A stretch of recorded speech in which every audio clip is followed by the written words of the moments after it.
But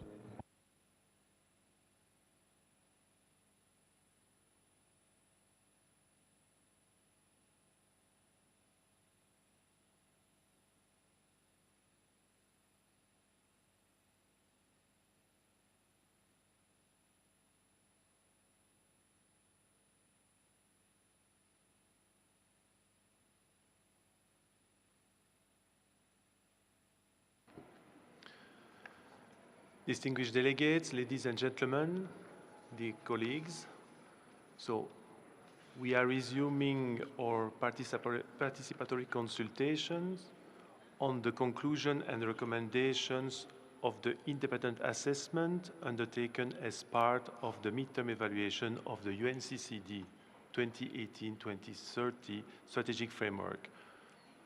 Yesterday, we already started, and you had the opportunity to deliver a general statement on the first part.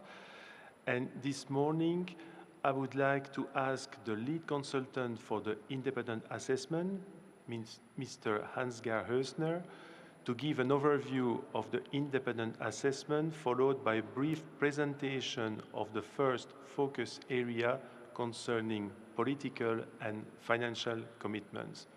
Hans-Gerd, you have the floor. Thank you, Mr. Chair. Distinguished delegates, ladies and gentlemen, as said by the Chair, the midterm evaluation process will be completed at COP16, where parties will consider the findings and recommendations presented by the Intergovernmental Working Group on the midterm evaluation in its report.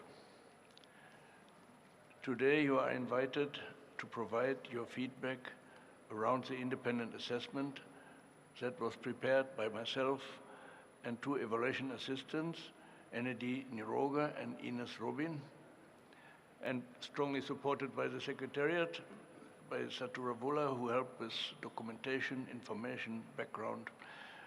Let me start by giving you a quick overview of this assessment. And just before that, I would like to say a few words about myself because you don't know me. So I'm 45 years in evaluation and with several UN agencies. In the process, UNESCO, then with the Montreal Protocol, the Multilateral Fund, and ICAO, later then with the Council of Europe. So that gives me the background for international work and evaluation. Now I'm independent as I'm retired, and I'm very glad to work on this assignment, which considers the overall progress made under the UNCCD since 2018, using the standard OECD DAC evaluation criteria, which you might be familiar with: relevance, coherence, effectiveness, efficiency, impact, and sustainability. A cross-cutting criterion of gender responsiveness was applied as well, but mainly in a parallel evaluation, which will be available soon. We used a combination of primary and secondary data sources, including relevant documentation, a survey, and interviews. Close to 200 people participated in the survey and interviews, which included many national focal points, mostly from the Intergovernmental Working Group, selected staff from the Secretariat and the GM, and international organizations and various experts. The report has three main parts. As usual, explanation of methodology, presentation of findings, conclusions and recommendations. There is also a section on gender and also one on CSO. So if you want to look up these particular points, they are in the long report, which in effect is long and detailed. It was a challenging task as the subject is very broad, documentation is rich, and we had to stay broad at the same time being precise. So that was the challenge. We collected information on the progress made and the challenges faced with regard to all main fields of the Convention, including, for example, land degradation neutrality, drought, synergies, resource mobilization. An assessment of the effectiveness of the Convention institutions and bodies is also provided. You will find the full version of the independent assessment report on the UNCCD website under the section on Convention and under that governance. Let me now share with you some of the main findings that are contained in the report. First slide, please. Yeah. So the first one is global commitment to land restoration has increased, which is a very good news, as you are aware of. This is reflected in many commitments to advancing healthy land, such as those of the G20 initiative on land restoration and the global biodiversity framework targets on terrestrial ecosystems. The UNCCD has had an important advocacy and policy role to play in this positive development. Progress is made towards all strategic objectives. For most strategic objectives, my evaluation team was not able to provide a precise statement of the extent of progress for a variety of reasons. Nevertheless, many positive developments were detected throughout the scope of the strategic framework. Of course, we find also many areas of improvement, of possible improvements as well, and I will get back to those later. The third point is that UNCCD parties have made good progress in building an implementation framework for advancing land degradation neutrality.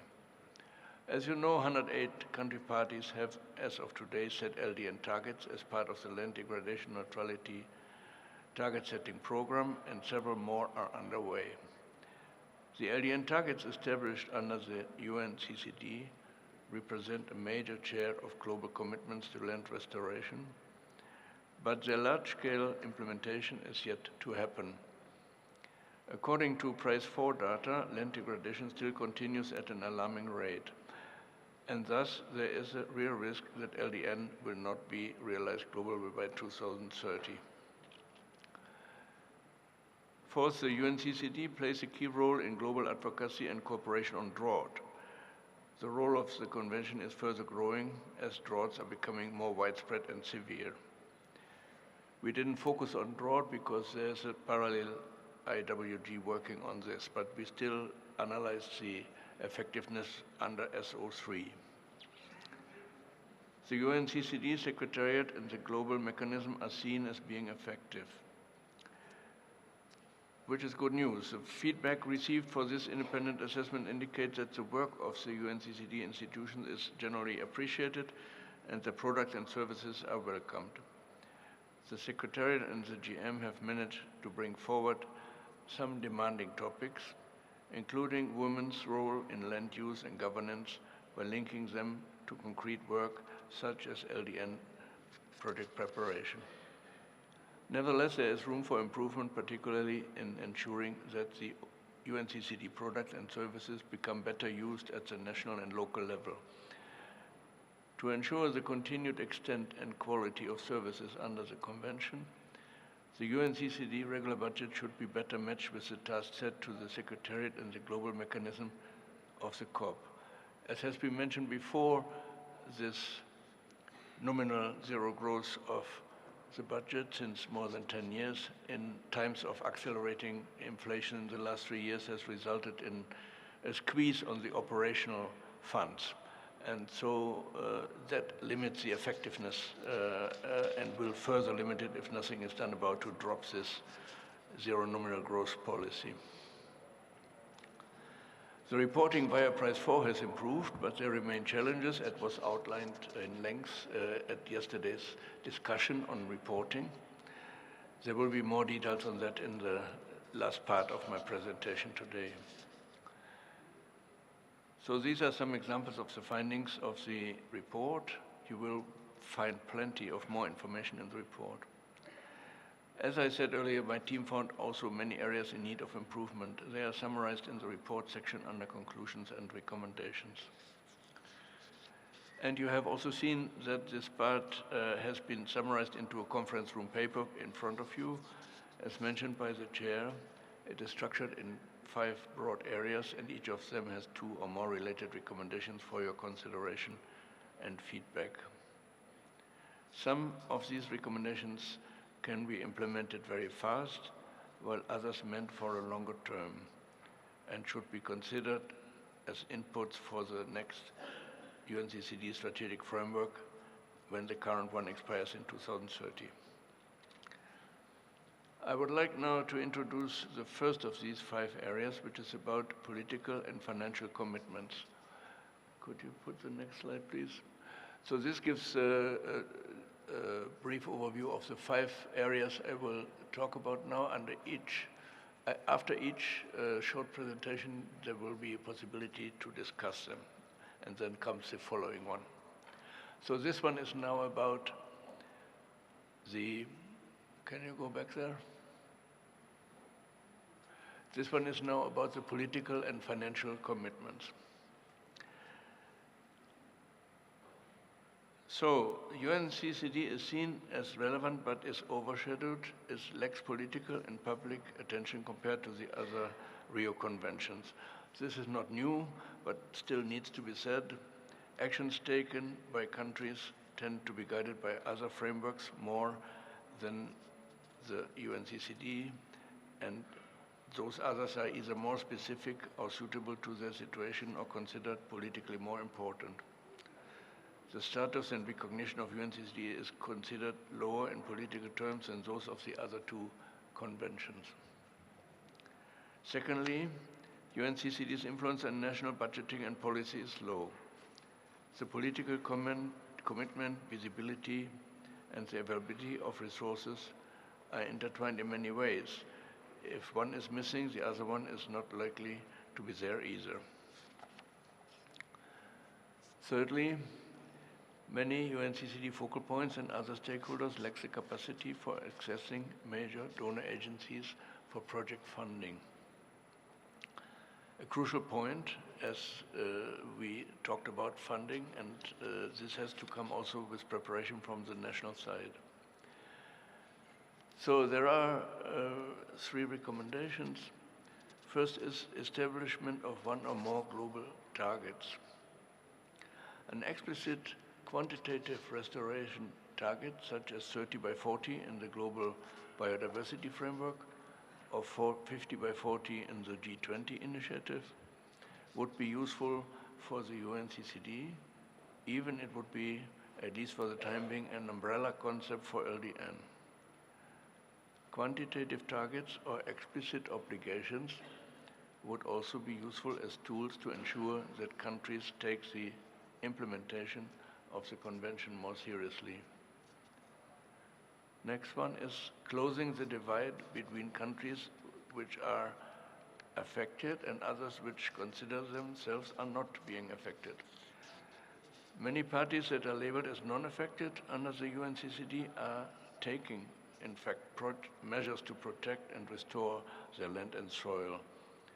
So far, the convention process has paid only limited attention to integrating into its agenda and operations substantive considerations outside the countries belonging to the 5 regional implementation annexes, although that could enrich significantly the substantive basis and deepen political commitment and cooperation worldwide.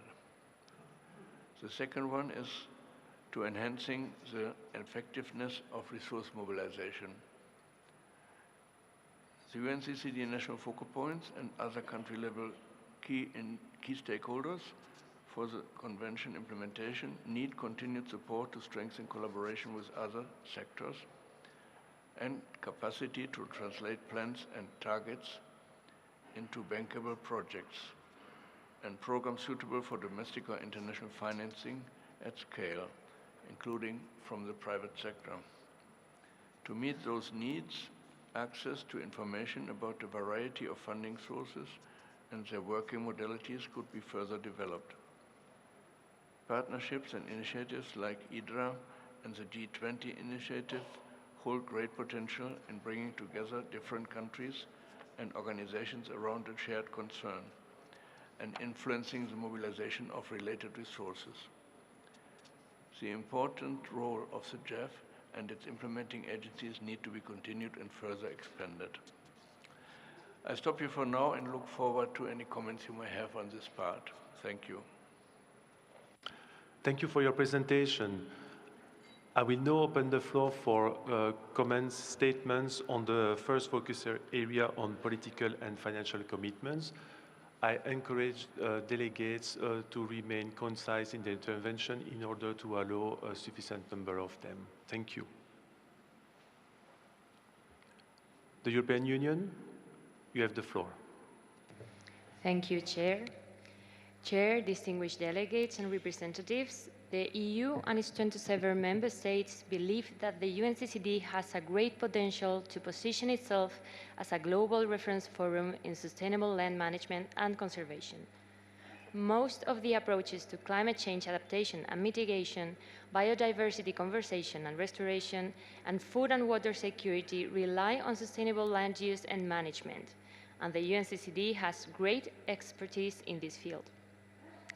Leveraging the status of the UNCCD would also help to foster national coordination, which is necessary if we want to successfully implement the Convention at national level and reinforce political engagement.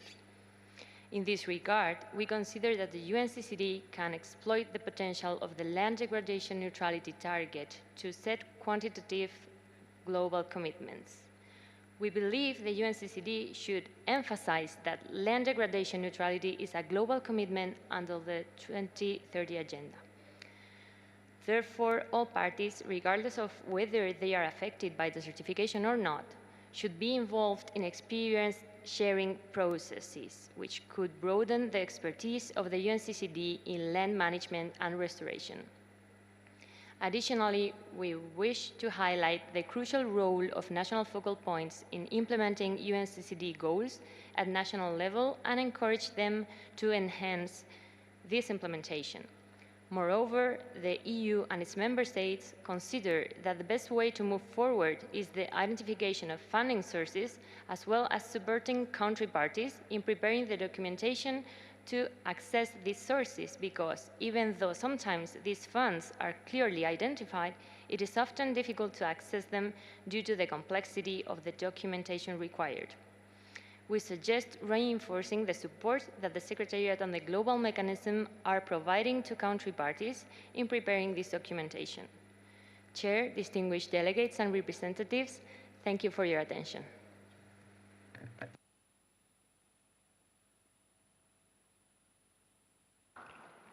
Thank you for your statement.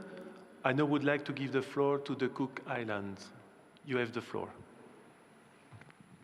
Thank you, Chair, for giving the floor to the Cook Islands on behalf of the Asia-Pacific Group. For this topic and the others to follow, our group will be brief and to the point.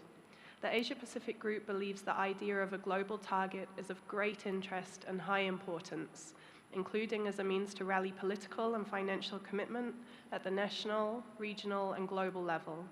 Establishing a global target, however, will require a considerable discussion and negotiation process, taking into consideration country circumstances, as well as funding mechanisms to support implementation. At this stage, potential options could be explored through the convention process for consideration in the post-2030 strategy. We also believe that additional technical support and capacity building for parties on accessing funding mechanisms is needed to enhance the effectiveness of resource mobilization under the UNCCD Convention. Thank you, Chair.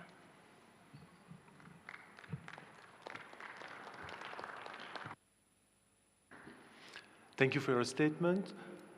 I would like to give the floor to the delegate from Argentina. You have the floor.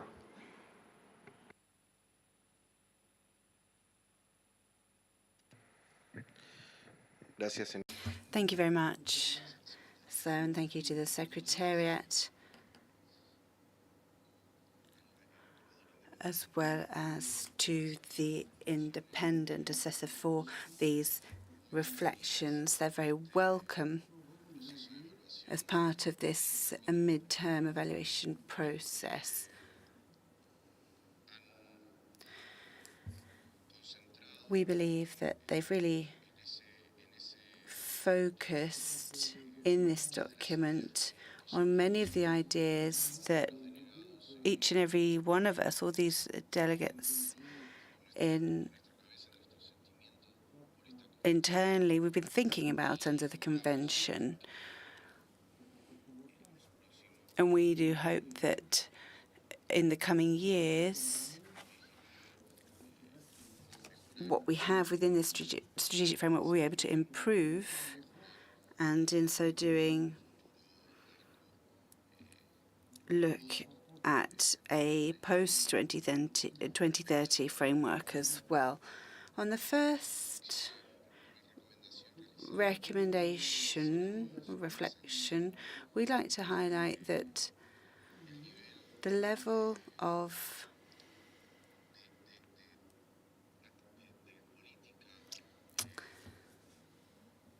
policy and communication around the Convention, the profile is low, as you said. But we do really need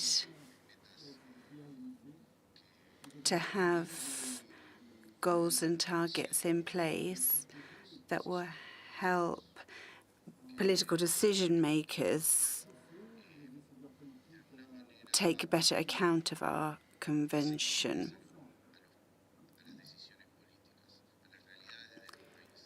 Decisions which are more in line with the realities of countries and that are in accordance with what's happening in the different countries. The targets and goals can be effective, but if the countries individually aren't able to implement them, then it's very difficult and unlikely that they will have an impact. So we do need to consolidate resource mobilization. We need to consolidate the UN system on a representation of countries, whether they're affected or not. I mean, we're all affected in the global world we live in, but we do have to respect the principle of common differentiated responsibilities. I just conclude by saying that we need to have better global commitment to this convention. Thank you.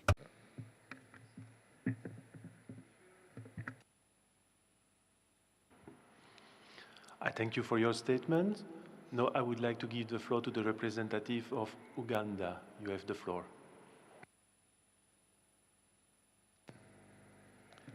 Thank you. Thank you, Mr. Chairman. I make these remarks on behalf of of the African group. Mr. Chair, I like to thank the independent consultants for providing this information and also for the recommendations. I will make a few comments on these. One, regarding the quantitative targets, we find this to be quite a useful tool for countries that would actually help to take more seriously the implementation of the Convention. We believe that these targets should be practical, realistic, but most importantly, should appeal to both affected parties and developed country parties in line with their obligations to the Convention.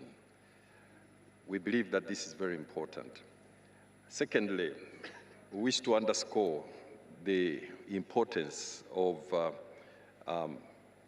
transforming the capacities, supporting the capacities to transform the plans and policies into projects. And we believe that the UNCCD, unlike the sister conventions, we have an uphill task to justify particularly the synergies. And therefore, it is important that we put emphasis on capacity and simplification of the procedures and for accessing such funding. The other point that I wanted to emphasize is that there is a concern about the non-affected parties not sharing their experiences, not sharing their data on the experience and how this could be useful in supporting and informing the process as well as cooperation and also deepening the political commitment. Our group is of the view that this is a serious gap that needs to be corrected. And our opinion is that this can be solved by asking the non-affected country parties to also provide reports, voluntary reports, on the strategic objectives 1, 2, 3, and 4, and to make sure that this information is available to complete the global assessment, which we believe is very important to have a complete global picture. At the same time, the affected countries will benefit from the lessons and best practices that countries that are not affected, largely because they have put in place measures. It would be good that affected countries can also learn from them in order to deliver that. I just want also to indicate that it is true that actions that are being taken under the UNCCD are largely probably more guided by other processes.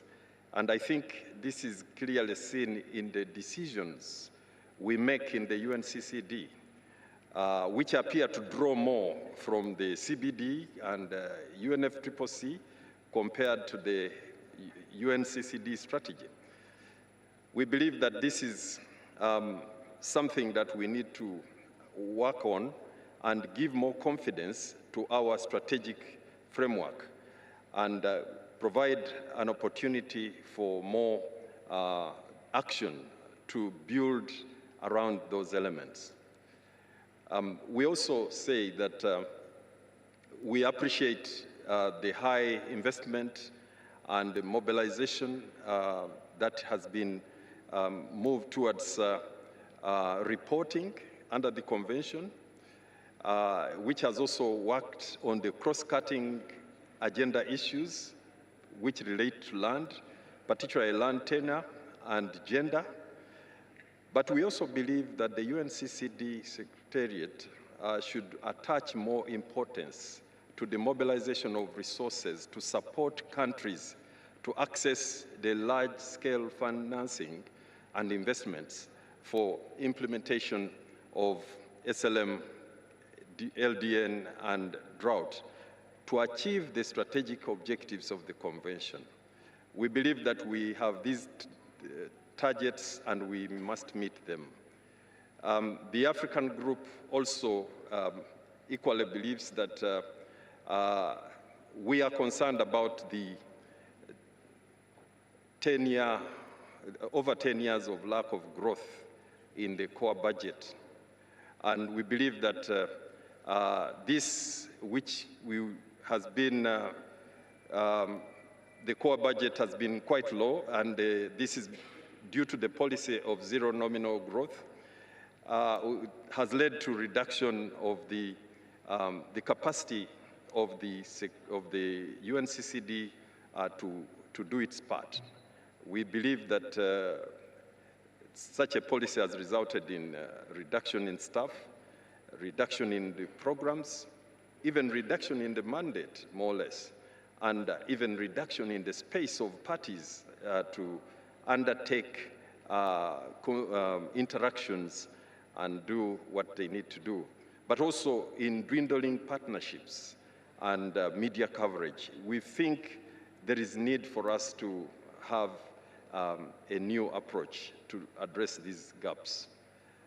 I think we are also looking at the fact that it is important that the UNCCD can renew herself to be able to influence national processes and ensure that we have the political clout to access more resources from global processes.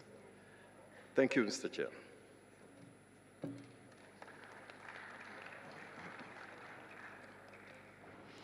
Thank you for your statement. I now would like to give the floor to a representative from the civil society organization. You have the floor. Merci, Monsieur le Président. Thank you, Chair. The undeniable link between LDN, food security and biodiversity has been stressed at many times during this quick meeting. It is crucial that the UNCCD framework should inspire serious political commitments that are implemented. The interpreter apologizes there is interference with the speaker's microphone. Ces engagements. Nous alertons sur le fait que les engagements Could the speaker move to a different microphone, please, so her statement can be interpreted? Thank you. aux efforts à consentir pour éviter absolument les investissements nocifs à la biodiversité I'm et sorry, entraînant des... I would like just to mention that there is a problem with the microphone, so if you don't mind to change to another mic, the interpreters will be able to translate. Thank you very much. And of course, you can restart your statement from the beginning.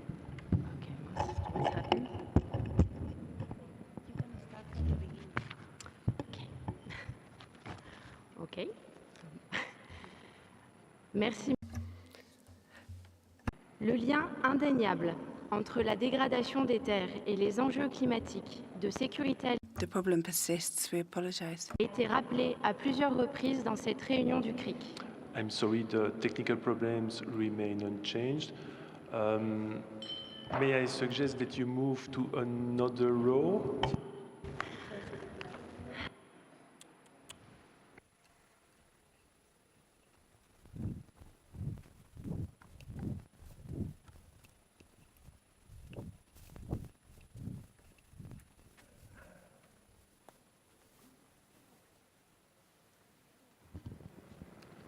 OK.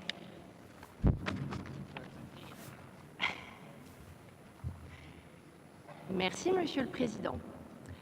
Le lien indéniable entre la... Je ne pas du tout là. OK. Hello? OK. Much better, thank you. OK.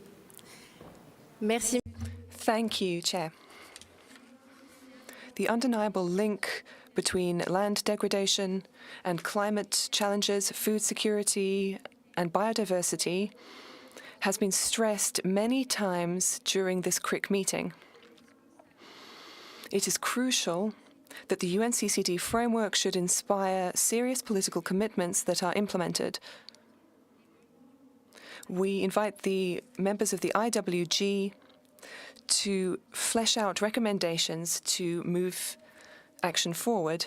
We draw your attention to the fact that growing commitments in terms of land restoration cannot substitute efforts to limit investments that are harmful to land and cause CO2 emissions. These investments in agriculture, transport, or extraction continue to happen too often with the help of public subsidies, running in counter to scientific evidence and the aspirations of local populations. This also happens in countries that are affected and unaffected by desertification and land degradation. I thank you, and the interpreters thank you as well. Thank you for all the statements that have been produced. I would like now to turn to Ansgar, if you would like to react or have some about the points that were made during the statements. Thank you, Mr. Chair. At this stage, we note carefully all the comments. I'm glad of the generally positive feedback, so that it is for now. Thank you. So now let's move to the second focus area on action at larger scale on the ground. Ansgar, So can you introduce the topic, please? Thanks again, Mr. Chair. Slide, please. Can you put the slide, please?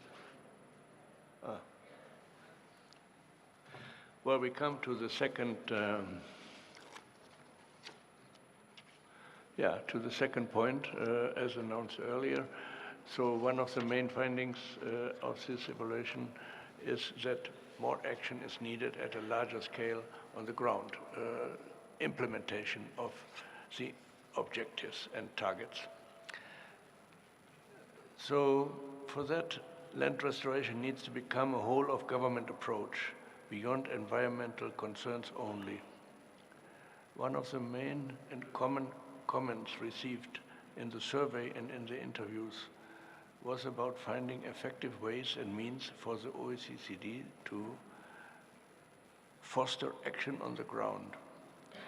It was noted that land degradation is still perceived as an environmental issue mainly, and its critical role in farming, infrastructure, and urbanization, among others, is not adequately understood by many. Consequently, LDN and related aims are not institutionalized in many countries into all of government policies and regulations to the extent that their implementation would require, although there are some exceptions to that in some countries. Second point, UNCCD concepts need to be more actionable for land restoration. Many respondents considered that the concepts that the UNCCD uses are not easy to link with land restoration on the ground. Coordinated actions of various stakeholders and their alignment of all related development projects with the LDN objective and the drought plans are required.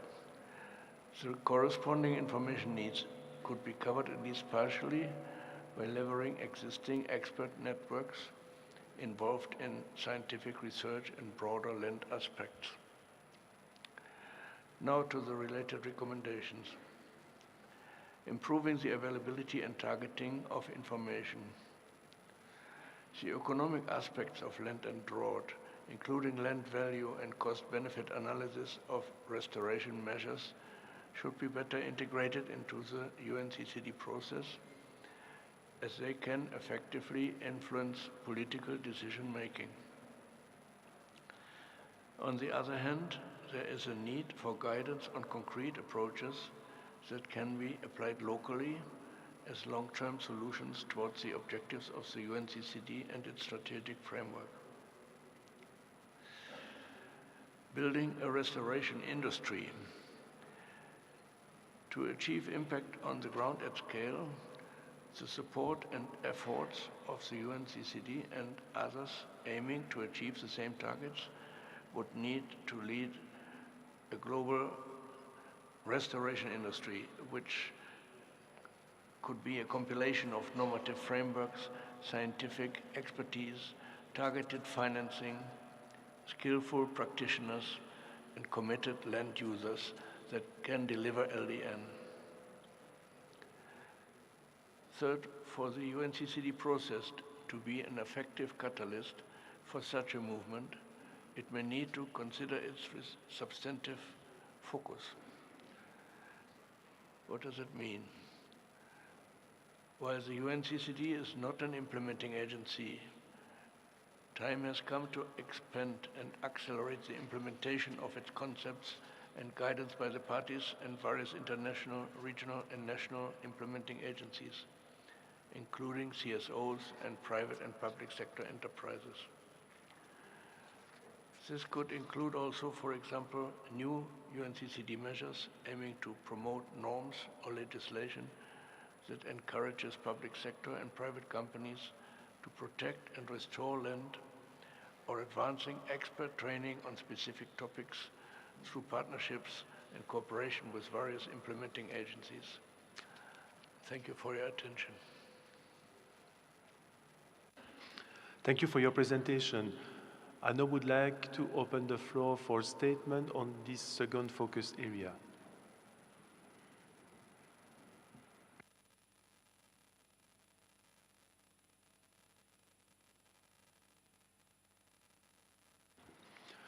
I give the floor to the representative of the European Union. You have the floor.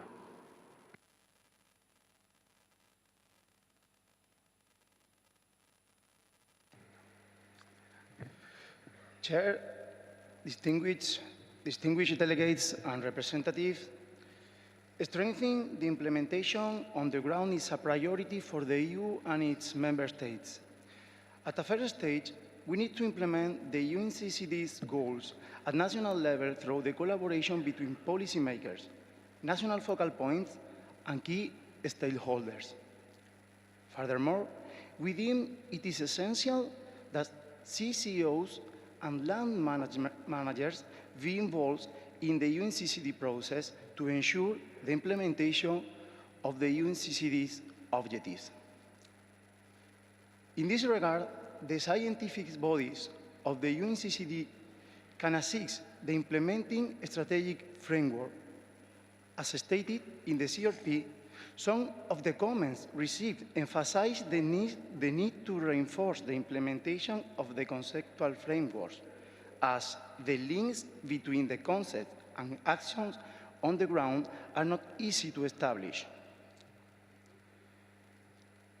Furthermore, another critical issue to foster the implementation of the UNCCD is looking for new funding opportunities and enhancing resource mobilization, thereby enabling the implementation of sustainable land management practice. Therefore, we support taking the economic aspects of land degradation and drought more strongly into account in the UNCCD process, as it is a powerful way to inform political decision-making processes. Initiatives like the Economics of Land Degradation Initiative of the World Overview of Conservation Approaches and Technologies can be instrumental in this regard. In addition, it should be underlined that sustainable land management contributes to a wide variety of ecosystem services, such as carbon sequestration or biodiversity conservation, in which the private sector is currently investing. Having said that, attracting private sector investment could be an effective way of promoting the use of these practices.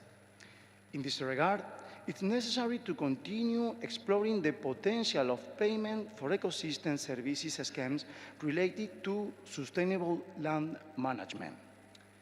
We consider that there are many tools that can help to support the implementation of the UNCCD.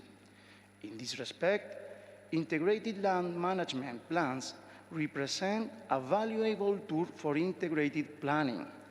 These plans contain the actions and measures that should be undertaken in the medium or long term in a territory for its efficient, effective, and sustainable management, taking into account not only the provision of food or good products, but also the conservation of the ecosystem services that the territory provides. These plans also encourage the participation of land managers and key stakeholders, as their participation in integrated planning is vital. Fostering rural development could also assist parties in implementing the UNCCD through the investment in sustainable and efficient food production and land management best practices, promoting the economic development of rural areas. Chair, distinguished delegates and representatives, thank you for your attention.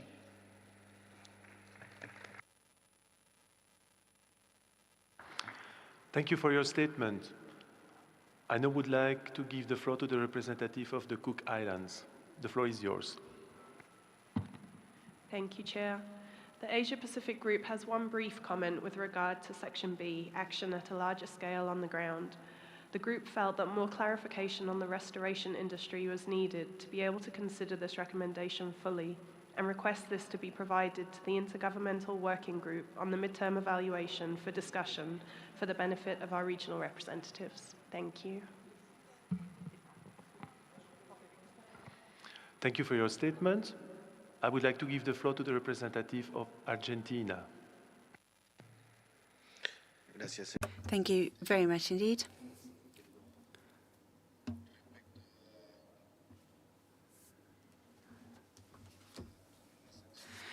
Regarding increased action taking on the ground, we do agree.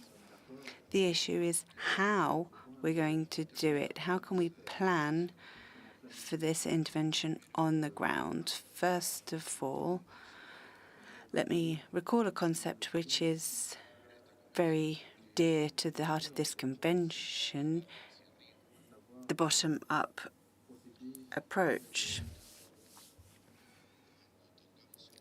When we have these implementation plans and we take them into account, you've got the territories first, and then you've got the knowledge and the needs at local level. When you talk about the restoration,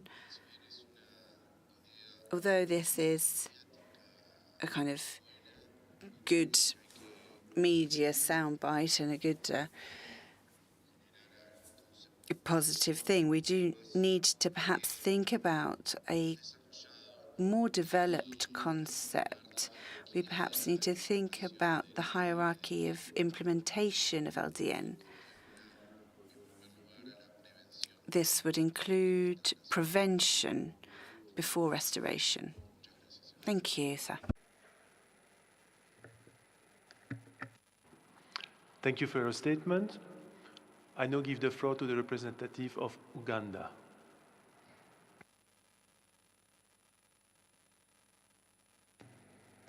Thank you, Mr. Chair. And I just want to, on behalf of the African group, to also focus on this item, agenda item. And here I would like to say that to achieve large-scale impact on the ground, we believe that efforts of the UNCCD should aim at engaging more actors, particularly the local private sector, by identifying and promoting sustainable value chains and their value addition, taking into account gender. This is important, that if we are to look at a restoration industry, this should be owned and led by local communities. Therefore, we believe that the local private sector has a lot of input into this. By targeting the local private sector, we are also broadening the number of actors that will be engaged in this process. We believe that investing in self-organization of the many small producers to integrate restoration agenda is of paramount importance. And we believe that this can be achieved by orienting the focus towards local actors, building their capacity in self-organization, sustainable land management, and value chain integration. Thank you, Mr. Chair.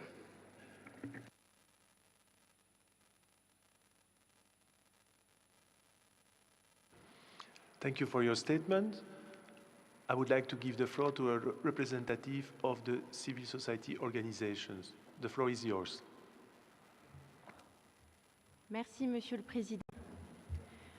Thank you very much, Chairman. We fully support and share the conclusions of the midterm evaluation regarding the perception of land degradation as an environmental problem, where the link with other sectors is poorly understood.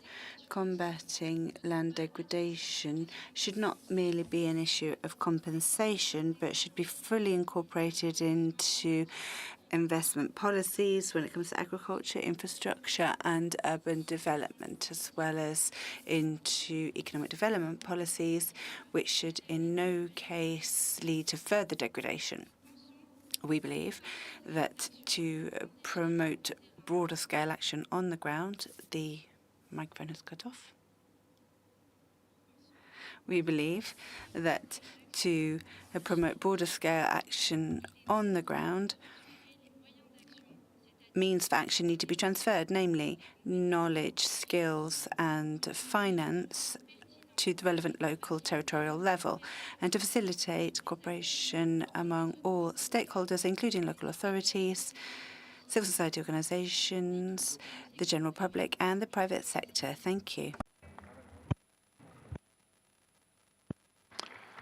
Je vous remercie pour votre Thank you for your statement. Hans-Gary, if you would like to react or have some comments to provide after all these interventions. Thank you, Mr. Chair. Well, again, we note carefully all your comments. One point, I agree that the restoration industry concept needs to be further developed and clarified, and I guess the IWG will work on this. Thank you. Thank you. I would like now to move to the third focus area on linkages between the three Rio conventions. So, Hans-Gary, please, the floor is yours to provide a brief presentation on this topic. Thank you. Thank you, Mr. Chair. Well, the findings first, as usual. The interconnection between land restoration, climate change, and biodiversity is acknowledged in principle, yet greater effort is required to engage key decision makers for both domestic and international efforts. The interlinkages of addressing land restoration, climate change adaptation and mitigation, and biodiversity protection are becoming increasingly recognized, but more effort is needed for getting the attention of major decision makers like ministers of finance, agriculture and energy beyond the environment community. Second, to enhance the implementation of the Rio Conventions, there is a need for increased global awareness of the benefits and stronger linkages among the conventions.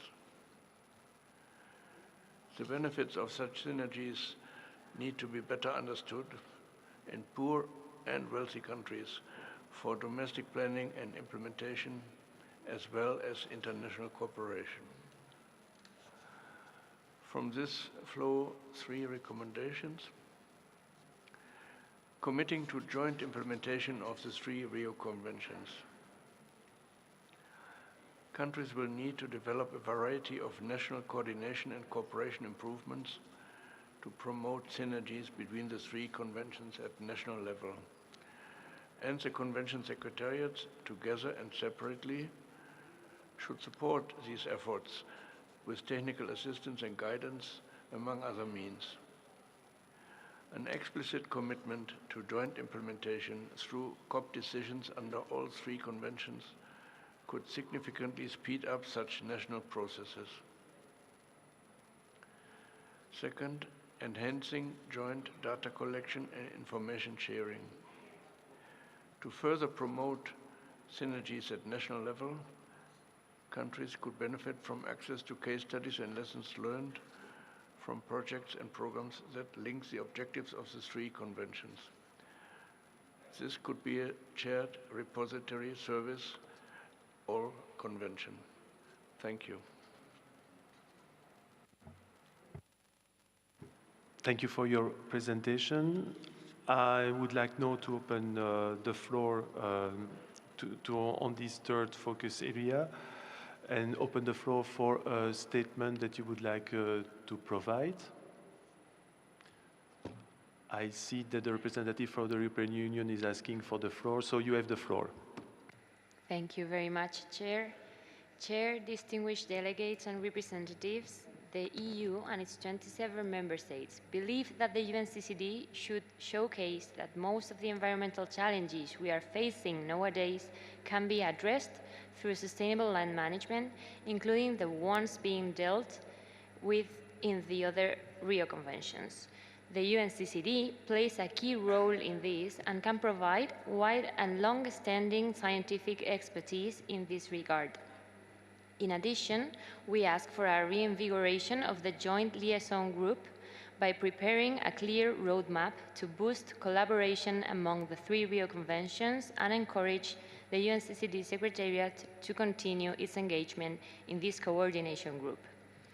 Accordingly, we strongly advocate for a proactive joint liaison group emphasizing seamless synergies between these conventions at a national level, ensuring interoperability of information management and reporting systems, aligning tools for national reporting, and actively promoting relevant workshops and awareness-raising efforts. A great example would be the data reporting tool for multilateral environmental agreements, developed within the CBD framework to enhance synergies between UN conventions and other MEAs in the field of knowledge and information management at national level. As stated in connection to Strategic Objective 4, we recall that the EU and its member states welcome the exploration of options for integrating the UNCCD 2018-2030 monitoring strategic framework into this tool. Chair, distinguished delegates and representatives, thank you for your attention.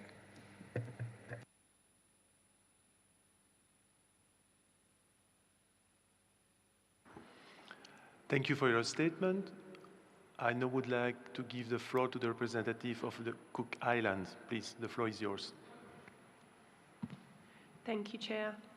The Asia-Pacific Group support the recommendations B4 and C7 on enhanced availability, targeted and shared communications that consider economic factors, as well as environmental and social safeguards intrinsic to land restoration and protection efforts, as well as equally important drought resilience programs.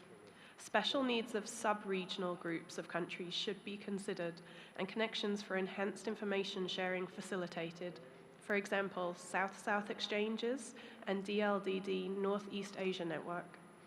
We further acknowledge the potential benefits of joint implementation of the Rio Conventions. However, the complexities of this will vary between countries, and therefore the feasibility of this should be fully considered prior to any decisions made at COP16. Thank you.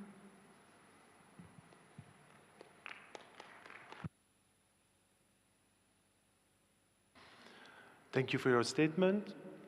I would like now to give the floor to the representative of Algeria. Please, the floor is yours. Thank you. Merci, Monsieur le Président. Thank you very much, Chair. On behalf of the African Group, let me deliver this statement. We would, first of all, thank the Secretariat for the report. We do agree that there needs to be a synergy between the three conventions because there is a total correlation, a close correlation between the three.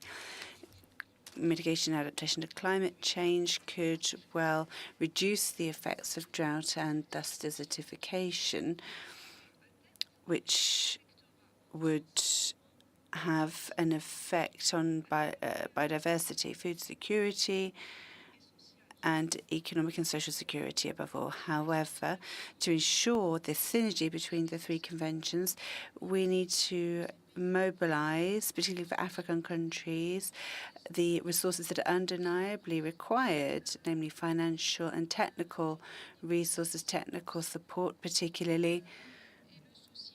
And the major concern is that these environmental issues are not of particular concern. For example, we think about the GEF and the Climate Fund, the Green Climate Fund, the time frames are very long, the report's not submitted in time, and the whole process is rather laborious. And it doesn't really reflect what's being done at the local level when it comes to combating desertification and the synergy across the three conventions. As I say, there is a close link between the three. Now, we also need to ensure that there is increased awareness among funding backers at all levels, ministries of finance and so on. They're mathematicians. With the consequences of these environmental problems, we don't see them immediately. We don't see them overnight. And so they don't see the immediate effects of spending money without an initial immediate result. Restoration of natural ecosystems takes time. It takes centuries sometimes. It's not an overnight result. It's a mid-term, long-term result, not short-term. So there need to be people who know how to explain that to the money people so that they they just see 1 + 1 = 2, and they don't take into account these crucial global problems that will really affect global security. Thank you.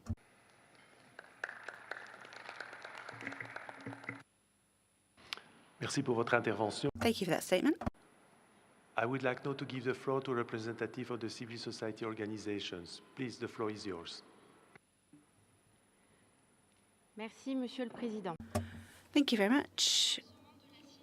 Strengthening synergies across the 3 Rio Conventions has become essential to find coordinated solutions. 2024 will be an opportunity to hold conferences of the parties of the 3 sister conventions. Divergences in negotiations on the 3 Rio Conventions have appeared on various occasions, whereas everything points to the need for stronger convergence. Synergies that have always been requested by parties have not yet been achieved at national level, and the ministries and departments dealing with the conventions do not speak the same language.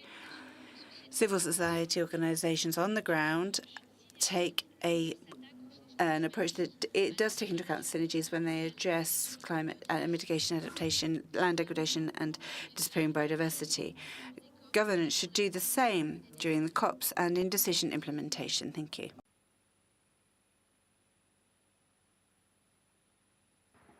Merci pour votre intervention. Thank you. And thank you all for the statements made. Ansgar, do you want to react on these interventions? Thank you, Mr. Chair. Again, we listen and note. No particular comments at this time. Thank you. Thank you. So now we will move to the 4 focus area on science policy update. So Ansgar, can you please brief us on with your presentation? Thank you.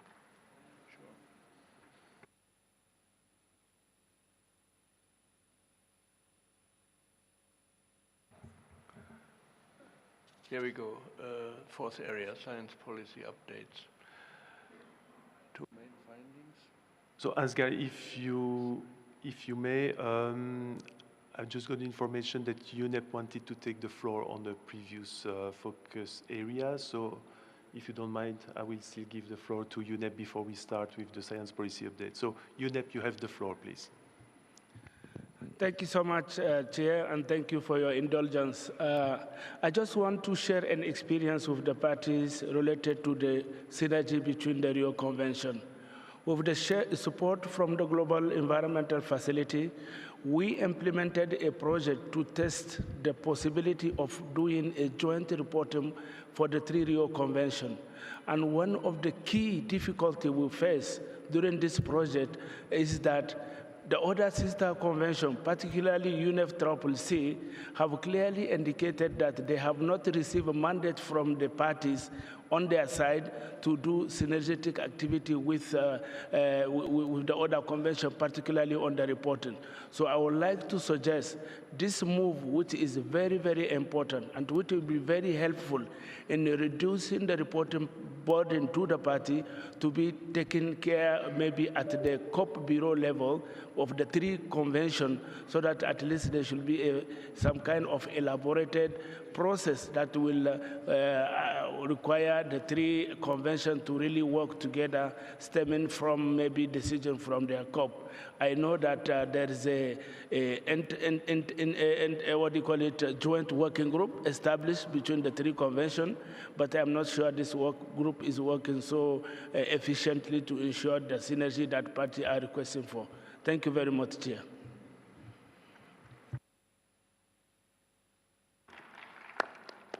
Thank you for your intervention.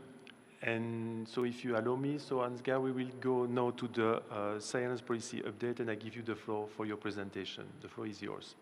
Thank you, Mr. Chair. So, as I said, two findings, main findings. There is a need for more effective use of science to influence political decision-making and guide implementation on the ground. Many respondents participating in interviews or in the survey mentioned the need for more effective use of science to influence political decision-making and guide implementation on the ground.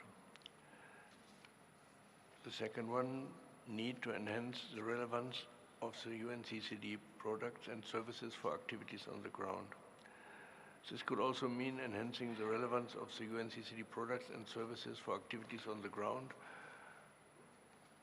Quite a few respondents mentioned that they appreciate the publication, that they are not really read, and this, of course, defeats the purpose. So, recommendations. Enhancing the clarity of science policy measures. The UNCCD science policy measures and tools need to be simplified if they are to be effectively used for advocacy and communications targeting policymakers. Of particular importance is to develop science policy communication tools for use at the country level, for informing different ministries, departments, and institutions, and thereby promoting actions across sectors and offices at national and local levels, and go beyond the more narrow environment community. Broadening the substantive scope. The inclusion of new disciplines, such as economics, into the SPI could be considered, or the SPI membership could include expert practitioners like the IPBES does. Establishing the SPI as a body of independent scientists that are not nominated by parties, but selected according to their merits, could give it more room to openly address issues that hinder implementation for consideration of the CST. Furthermore, the SPI work could be better aligned with the agendas and priorities of the CRIC and the COP. Refining the UNCCD science reach. This could include engaging with regional scientific networks and other expert partners at regional and national levels, from producing and compiling information on science policy topics to support data collection for the national reporting. This is it for this part. Thank you for your attention. Thank you for your presentation. I would like now to open the floor for this fourth policy focus area on the science policy update. I will look for delegates. I see that the European Union is asking for the floor, so I invite the representative of the European Union to take the floor. Thank you. Chair, distinguished delegates and representatives, in the view of the EU and its 27 member states, improving communication activities is a key factor. Indeed, properly conveying scientific messages to our policymakers and societies is extremely challenging. It should be recognized that our messages are not always understood, which limits their impact. On the one hand, we should make further efforts to improve the way we communicate to ensure that policymakers and citizens understand scientific key message, an aspect that involves the preparation of easily understandable communication materials. In this regard, we support the development of science policy communication tools that could assist country parties in implementing the EU CCD at national level. On the other hand, it's not just about ensuring policymakers and societies understand the messages, but also about generating an impact. In other words, our messages need to reach awareness about the importance of combating desertification, land degradation, and drought, and generate action. This is why we should focus on improving our communication capacity, but also our scientific basis, avoiding simplification and distortions. Moreover, we must reinforce our scientific bodies. The EU and its member states suggest assessing the composition and the terms of reference of the SPA to increase its impact and ensure that the decision-making processes under the UNCCD are based on the best science available. In addition, enhancing the participation of the independent scientific community in the UNCCD could be considered as another key element that might boost the effectiveness of the science policy work. Chair, distinguished delegates and representatives, thank you for your attention.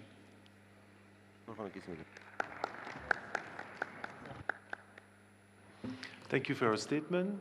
I would like to give the floor to the representative of the Cook Islands. Please, the floor is yours. Thank you, Chair. For the Asia-Pacific Group, recommendations within Section D for enhanced science policy tools to be made available at local levels and a wider scope of the SPI is welcomed and would help parties effectively communicate the needs and importance of UNCCD-related topics. Science policy work should also clearly guide parties in how to simplify and effectively communicate the messages of desertification, land degradation, and drought to the varying stakeholders, for example, from policymakers to farmers.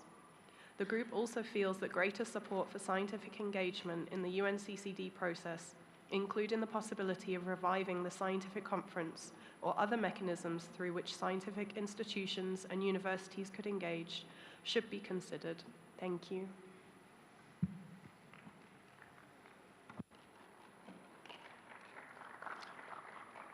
Thank you for your statement. I now give the floor to the representative of Argentina. Muchas gracias. Thank you very much. Let me turn specifically to the CGC. These are those who established the contacts with the scientific and technical, academic and national groups. They are connected, they dialogue, and they work together as focal points. In most cases, these correspondents also have led price reporting procedures, particularly under SOs 1 and 3. We're usually also involved in procedures to establish voluntary targets on LDN and follow-up and monitoring. They're part of the technical teams which draft projects to be submitted to the GEF and other sources of finance. And they often have one or more territorial implementation programs. We're aware of the convention implementation processes, but we're also aware of what happens on the ground and how affected populations actually live. Given this, then, we believe that the central role of these focal points is vital when it comes to the convention and the need to strengthen their participation at all levels. We would also request that there be mechanisms in place to promote new regional scientific cooperation initiatives in the framework of specific competencies under this convention, bearing in mind the specific problems of each region. Thank you.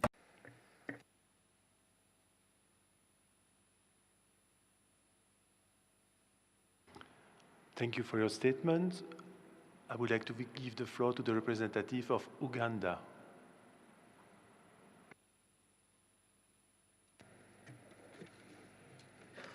Thank you, Mr. Chair. I just want to say that indeed the work of the science policy interface, the outcome of their effort should be effectively communicated to the national level. This is the only way that decisions that shape the objectives and implementation of the convention can only be realized. And that is why, in essence, we are saying that the SPI should be recreated at national and even regional level. And for that matter, we believe that the STCs who represent the scientific community at national level should fully participate in the UNCCD processes together with the focal point so that the reality of science policy interface can actually be realized. And therefore, we believe strongly that the SPI and should actually interact more with the processes of the COP and the CRIC. Secondly, I just want to say that we strongly believe that regional scientific networks and other expert partners at regional and national level should engage with this process. And we believe strongly that this engagement should not be limited to supporting data collection for national reports, but should also support development of transformative projects and exchange of lessons, best practices, experiences in the implementation of these projects. Thank you, Mr. Chair.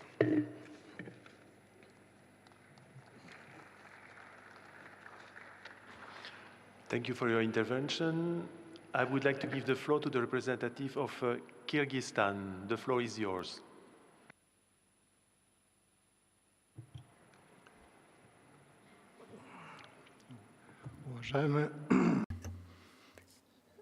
Thank you, Chair. I will speak Russian. Thank you, Chair.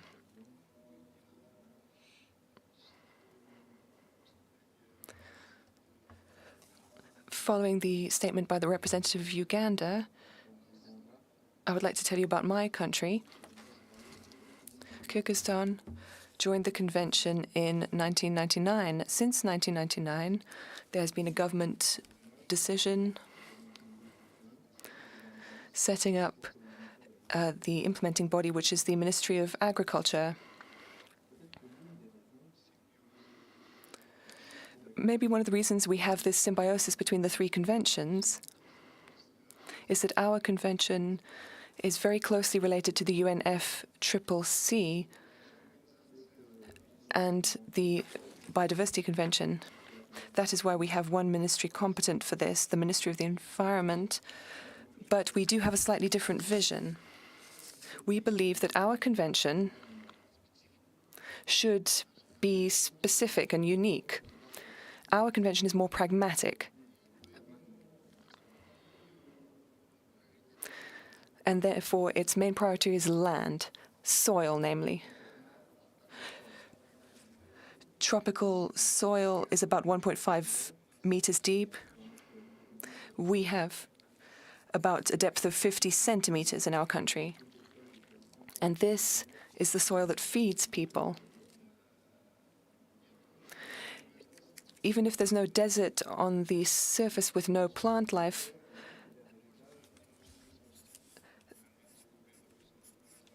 then you can slightly overlook the Biodiversity Convention, but our convention still applies.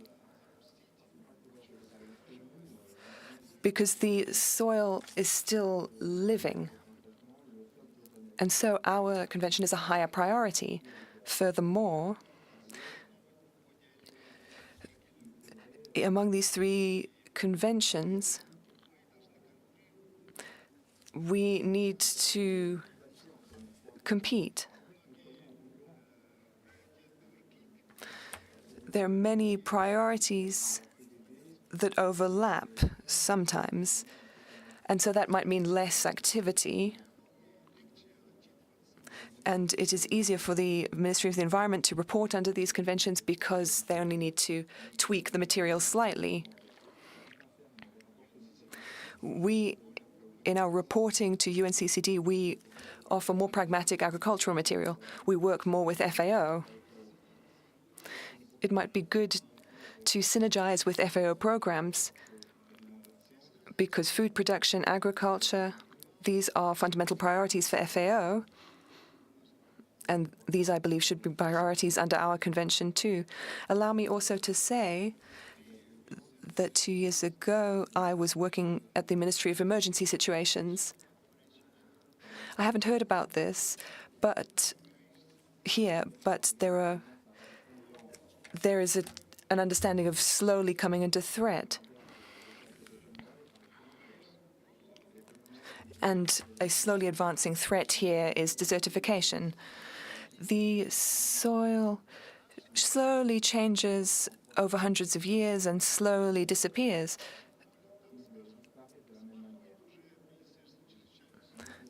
And so this field slightly comes under the Ministry of Emergency Situations, if you see. So what is specific here is being pragmatic, being results-oriented, and being very, very active. Kyrgyzstan has been a leader in improving the snow leopard population. We held a global forum about 2 or 3 years ago, and all of the money earmarked into ALIA for implementing the UNCCD for us in our country, all of this went to the protection of the snow leopard. What happened? A great deal was spent on advertising for the program, but there is still no money for soil protection. We don't know what soil we're working with. This is just building on the thoughts from the representative from Uganda. Thank you.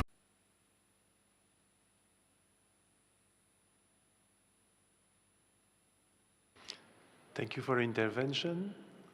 I would like now to give the floor to representatives from the civil society organizations. You have the floor. Merci, Monsieur le Thank you, Chair. We appreciate and welcome the recommendations to improve the clarity of scientific and political messages. The dissemination of these messages to citizens in all countries needs to be enhanced and amplified to inspire a global land movement. We appreciate and support the recommendations from the independent assessment report to broaden the scope of application of the SPI. Implementation of the Convention requires enlightened understanding of the function of human beings and societies and the manner in which they use or abuse the planet's resources. The SPI must develop the necessary competences to assess the complex human element of the equation. The SPI must therefore acquire expertise in gender, human rights, sociology, anthropology, governance, and political science. Finally, we would like to underscore that involvement of civil society organizations in the SPI as observers has been constantly stepped up, and we call for this trend to be maintained. Thank you.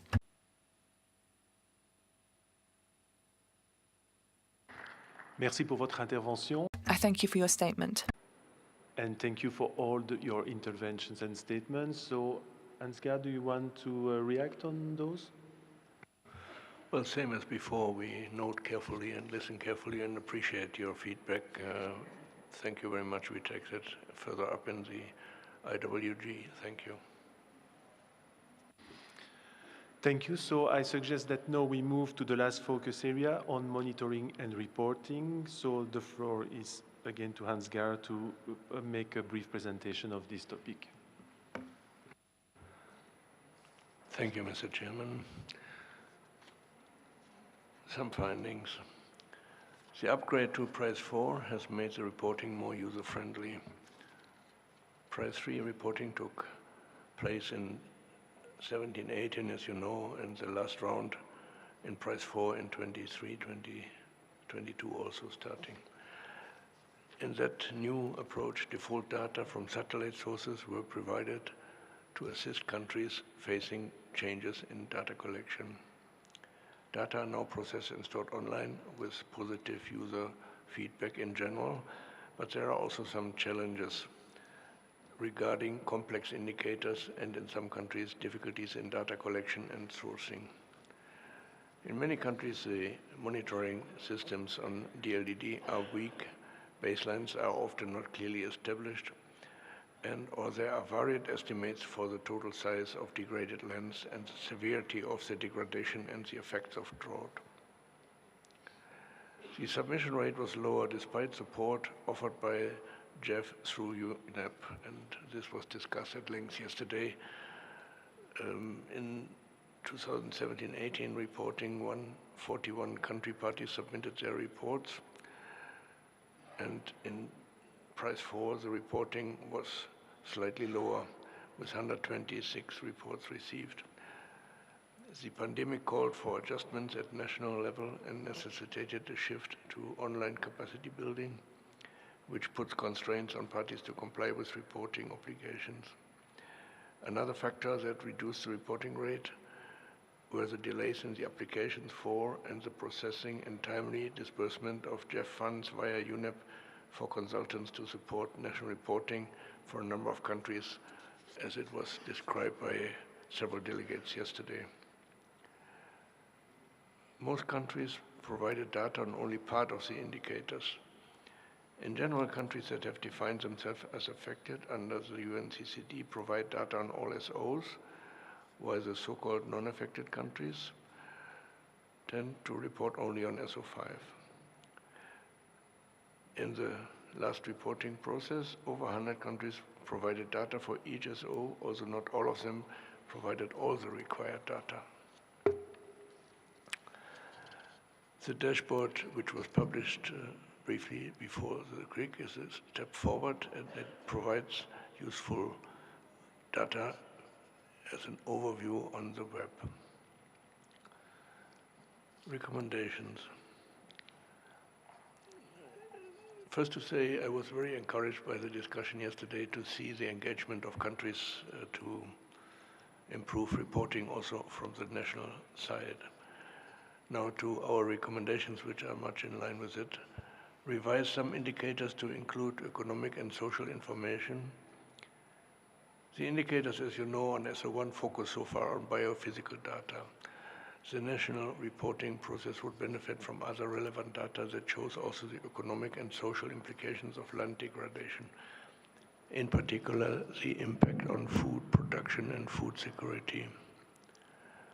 Core benefits from land restoration, such as poverty reduction, youth employment, and diversification of rural incomes, should also be systematically monitored and reported, as such data would help to mobilize further support from donors and from national and local decision makers. Monitor also the progress in achieving the numerous land restoration commitments made outside the UNCCD. Monitoring of the impact of these efforts at the global level will be needed in the coming years as well. This does not necessarily need to increase the workload of the UNCCD if expert partners that are working on the topics in question can be engaged to support. The emerging UNCCD collaboration with the FAO-led framework for ecosystem restoration monitoring platform serves as an example of such potential partnerships. Focus on monitoring causal links to land degradation and drought. The current national reporting provides information on the trends under each strategic objective, but there is very limited effort to establish causal linkages or to attribute any observed progress with the UNCCD and the national LDN plans.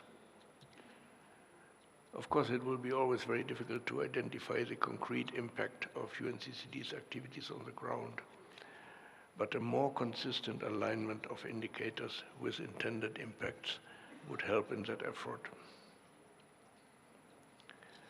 Finally, establish a transition process to the next strategic framework. An in-depth evaluation into the Price-4 reporting model and its results should be made before a decision on its further development is taken. The SPI should be involved in that exercise, which should be concluded long enough before the expiry of the current strategic framework, using the established mechanisms such as the joint contact group between CST and CRIC at the COP. Thank you very much for your attention. Thank you for your presentation. I would like now to open the floor for your statement on this last focus area. I give the floor to the representative of the European Union. The floor is yours.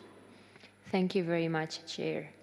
Chair, distinguished delegates and representatives, the EU and its member states support enhancing the current reporting system and suggest assessing how to strengthen economic and social dimensions, including gender and land tenure, within the reporting system.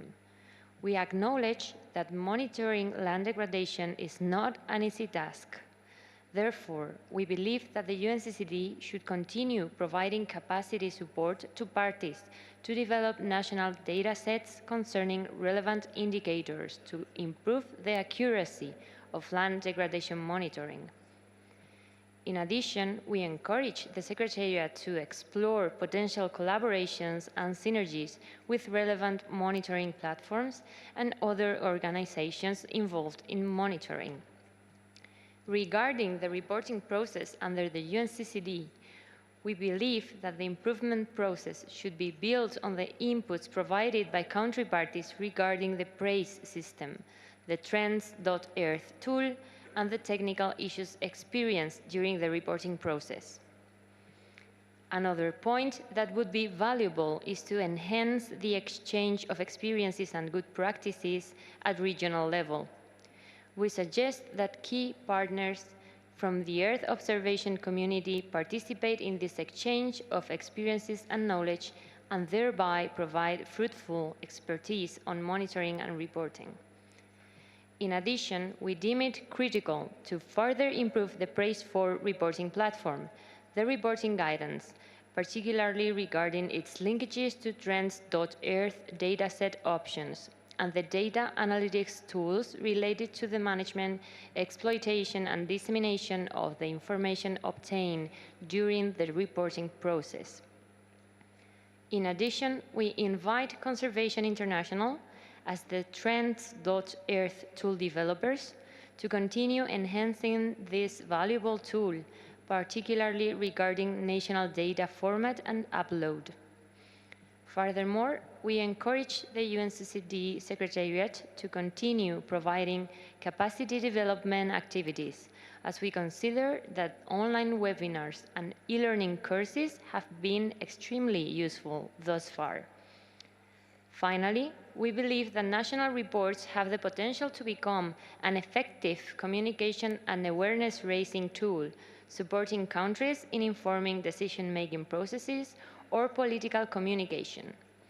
However, if we want to grasp the full potential of national reports, we would need to improve their format so that they may be used in a more practical way. Chair, distinguished delegates and representatives, thank you for your attention.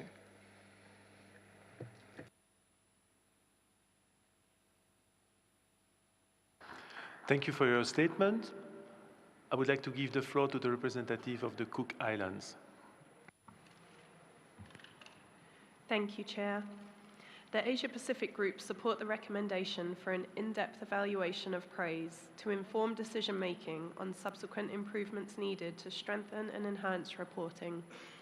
We note there are many causes, impacts, and constraints outside of the praise reporting systems that will also need to be considered to enhance monitoring and reporting.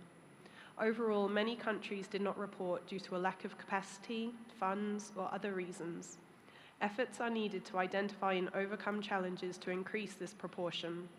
Some countries did not benefit from the GEF funding either because they were not able to prepare their request in time or did not have the capacity to do so. Further efforts are needed to assist countries in doing so and to access the funds in a timely manner. We have shared our views on recommendations under the various agenda items on this in more detail, and so will not repeat them all here, but consider them relevant to this discussion. Thank you, Chair.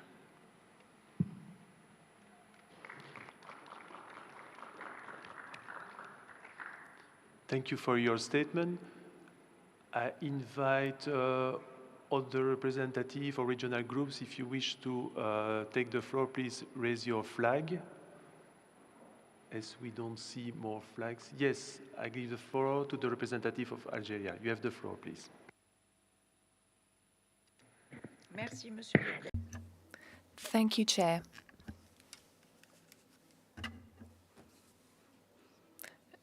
I thank you for the report on monitoring and assessment, and evaluation and assessment of land degradation is very much necessary. Without going too much into what I said yesterday, there needs to be an intersection of the various databases in the UN system to avoid any contradictions in the data, especially when it comes to land degradation. And for the African region, as I am speaking on behalf of the African group, there is a need for technical assistance, for use of these platforms, and information on the platforms. Thank you. Je vous remercie pour votre intervention. I thank you for your statement.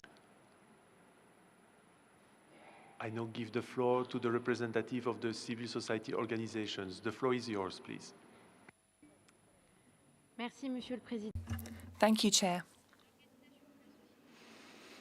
Civil society organizations would like to stress the importance of reports for better communication and encouraging the main stakeholders to take urgent measures. We propose the following improvements for the upcoming process for preparing reports. First, ensure appropriate financing that is simpler and faster to allow the reporting process to be participative, including financing to support generation of national data, integration of information on land degradation already produced by various stakeholders, states parties and non-states parties. Second, ensure appropriation, engagement and inclusion by CSOs, indigenous peoples and local communities, women and young people, who are all key stakeholders in the national reporting process.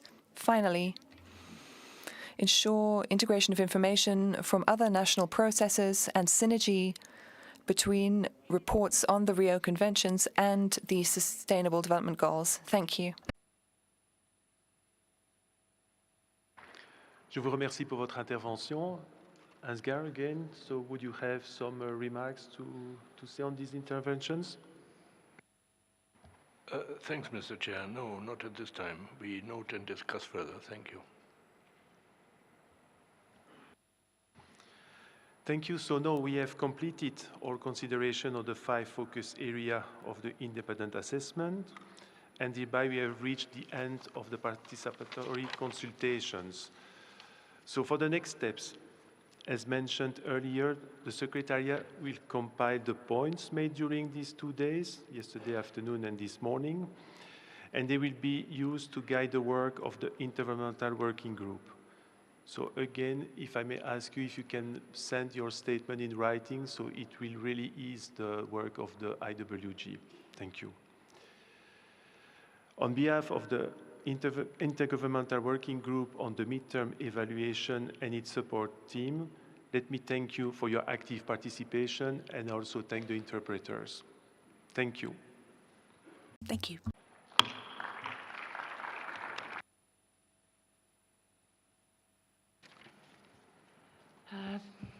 From the side of the Secretariat, let me just say that I think we all know that the contact group is still ongoing.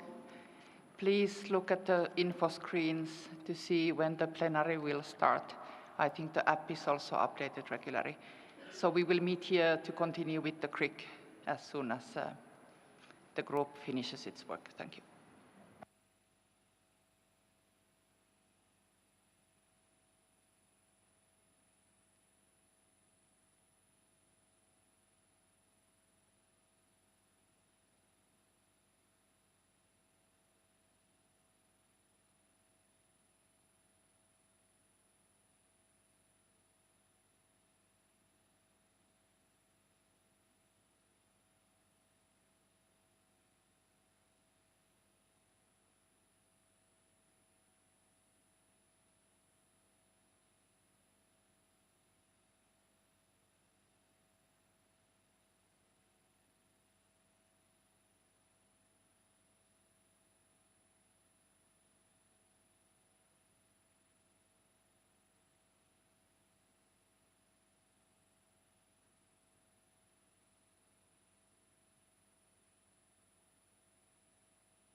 I call to order the 8th meeting of the 21st session of the Committee for the Review of the Implementation of the Convention to Combat Desertification.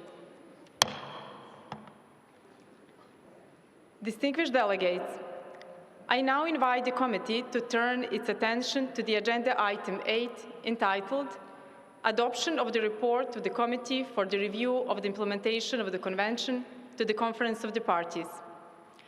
Under this item, in line with the adopted tentative schedule of work, the committee has before it the draft report of its 21st session as contained in documents ICCD/CRIC21/L1 to L11. As you would note, documents L1 to L7 have been made available in all UN languages, and all 11 documents have been posted online on the UNCCD website and UNCCD app. I would like to thank all delegations for their input and cooperation for the finalization of the comprehensive report, including the conclusions and recommendations. I now give the floor to the distinguished Vice Chair and Rapporteur, Mrs. Philippine Dutely from France, to introduce the report as contained in documents ICCD/CRIC21/L1 to L11. Mrs. Dutely, you have the floor. Madam Chairperson, distinguished delegates, I have the honor to present to you the draft report of the 21st session of the Committee for the Review of the Implementation of the Convention to Combat Desertification. In this regard, the committee has before it 11 documents. Document ICCD/CRIC21/L2, entitled Draft Report of the 21st Session of the Committee for the Review of the Implementation of the Convention, held in Samarkand from 13th to 17th November 2023. It contains in Chapter 1 and 2 an account of the opening of the session and the procedural matters of the session, respectively. The conclusion and recommendations of the session, Chapter 3, which went through consultation among parties, are contained in documents ICCD/CRIC21/L1 and ICCD/CRIC21/L3 to L11. It is proposed that the text of these 10 draft proposals to be part of Chapter 3, conclusions and recommendations of the final report of the session. Chapter 4 of the final report will include an account of the procedural matters related to the concluding part of the session. It is proposed that the draft report be completed with the guidance of the CRIC Bureau and the assistance of the UNCCD Secretariat to reflect the proceedings of this afternoon's meeting of the committee. Having said that, Madam Chairperson, I recommend this draft report to the committee for its consideration. Thank you. I thank the rapporteur for her statement.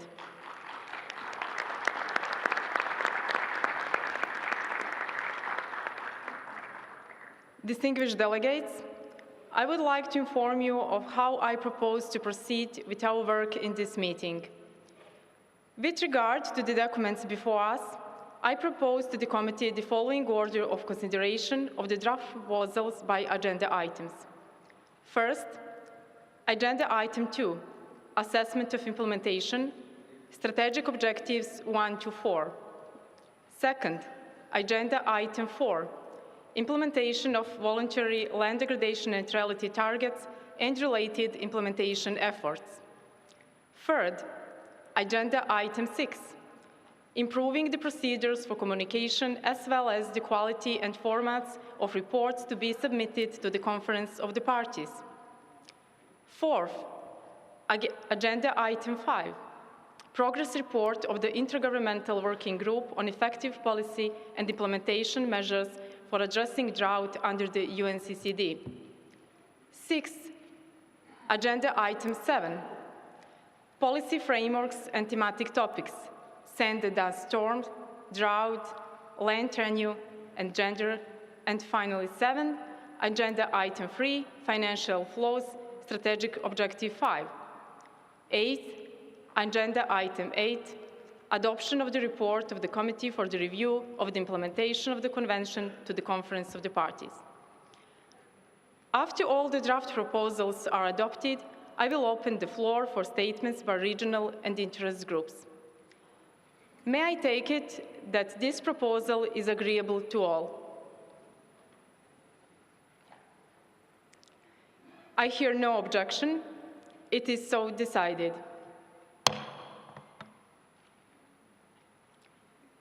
As agreed, we shall first consider the draft proposal issued under Agenda Item 2, Assessment of Implementation, Strategic Objectives 1 to 4, namely, ICCD/CRIC 21/L1 on Strategic Objective 1, ICCD/CRIC 21/L4 on Strategic Objective 2, ICCD/CRIC 21/L5 on Strategic Objective 3, ICCD/CRIC 21/L9 on Strategic Objective 4.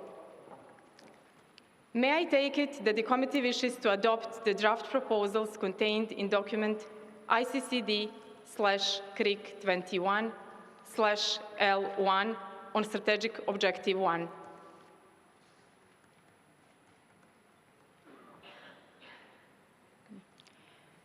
Hearing no objection, it is so decided.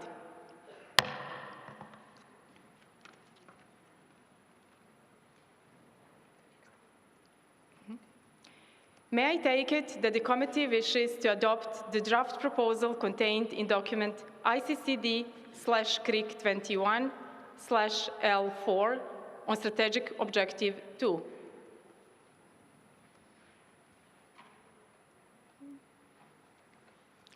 Hearing no objection, it is so decided.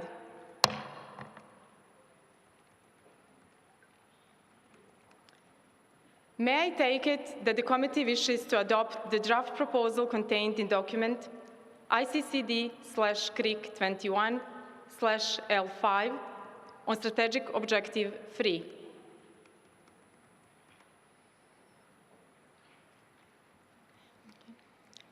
Hearing no objection, it is so decided.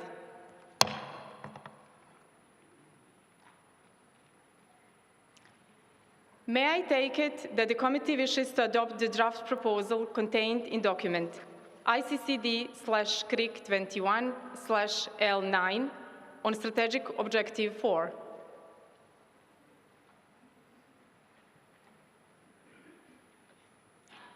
Hearing no objection, it is so decided.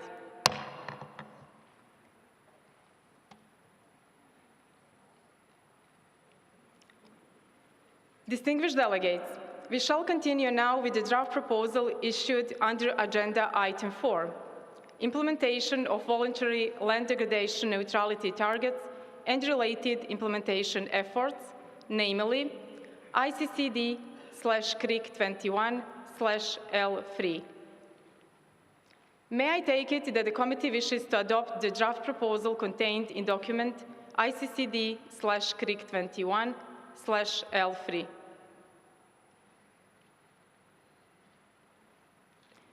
Hearing no objection, it is so decided.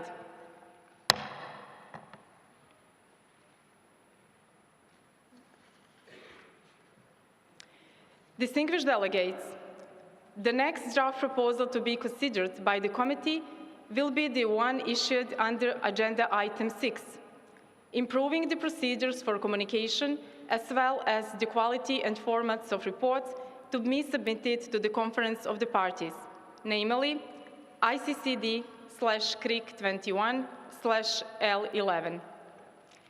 May I take it that the committee wishes to adopt the draft proposal contained in document ICCD/CRIC 21/L11?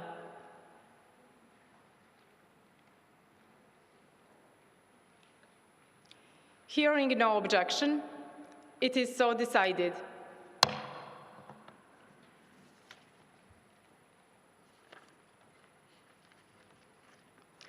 Distinguished delegates, the next draft proposal to be considered by the committee will be the one issued under Agenda Item 5, Progress Report of the Intergovernmental Working Group on Effective Policy and Implementation Measures for Addressing Drought under the UNCCD, namely ICCD/CRIC 21/8, Chapter 1.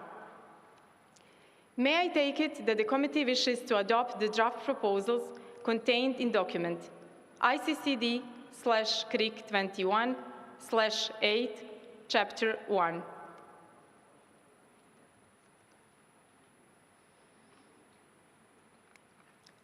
Hearing no objection, it is so decided.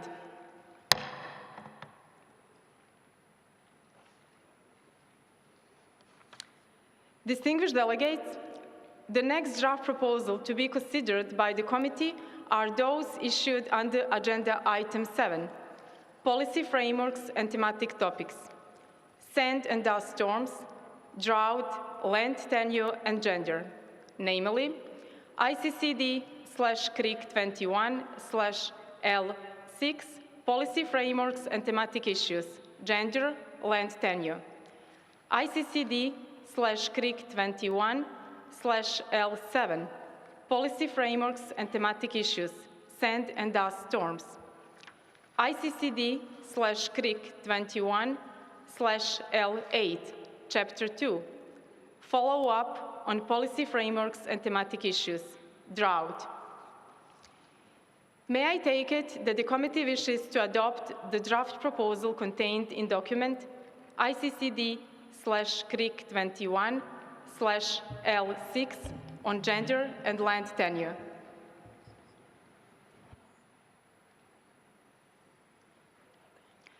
Hearing no objection, it is so decided.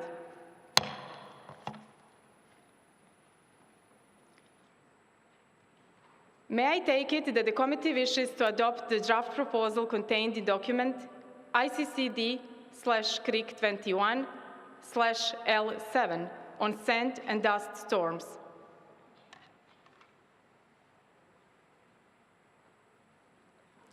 Hearing no objection, it is so decided.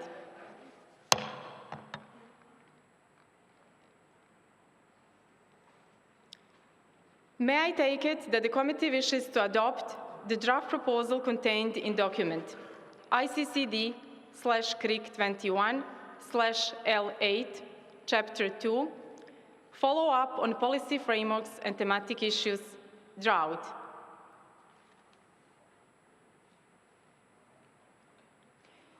Hearing no objection, it is so decided.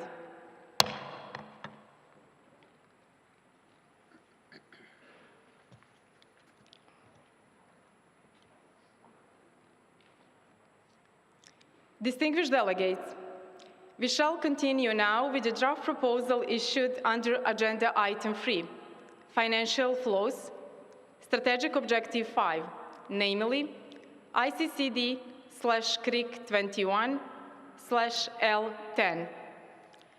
May I take it that the committee wishes to adopt the draft proposal contained in document ICCD/CRIC 21/L10?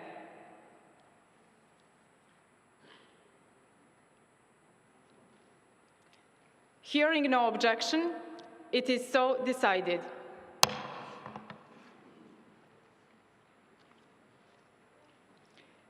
Distinguished delegates, we shall consider now the draft proposal as contained in document ICCD/CRIC 21/L2 and submitted under Agenda Item 8, adoption of the report of the Committee for the Review of the Implementation of the Convention to the Conference of the Parties.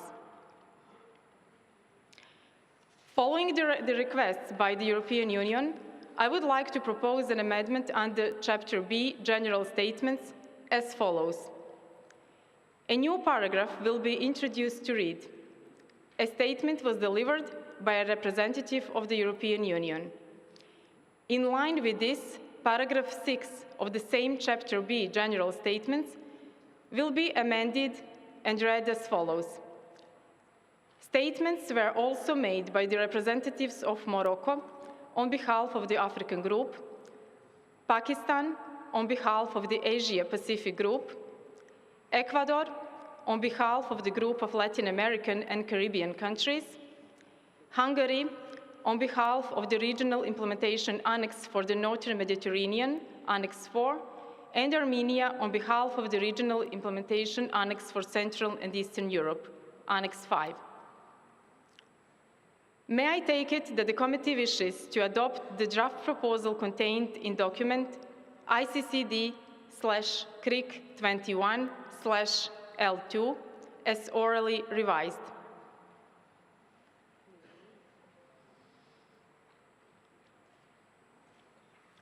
Hearing no objection, it is so decided.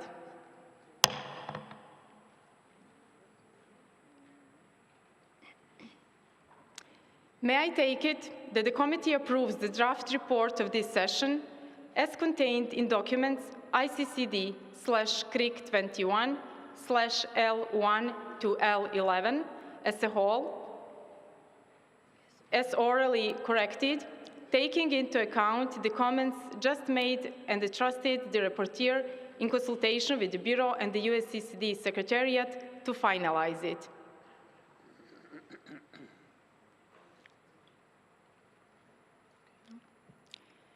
I hear no objection. It is so decided.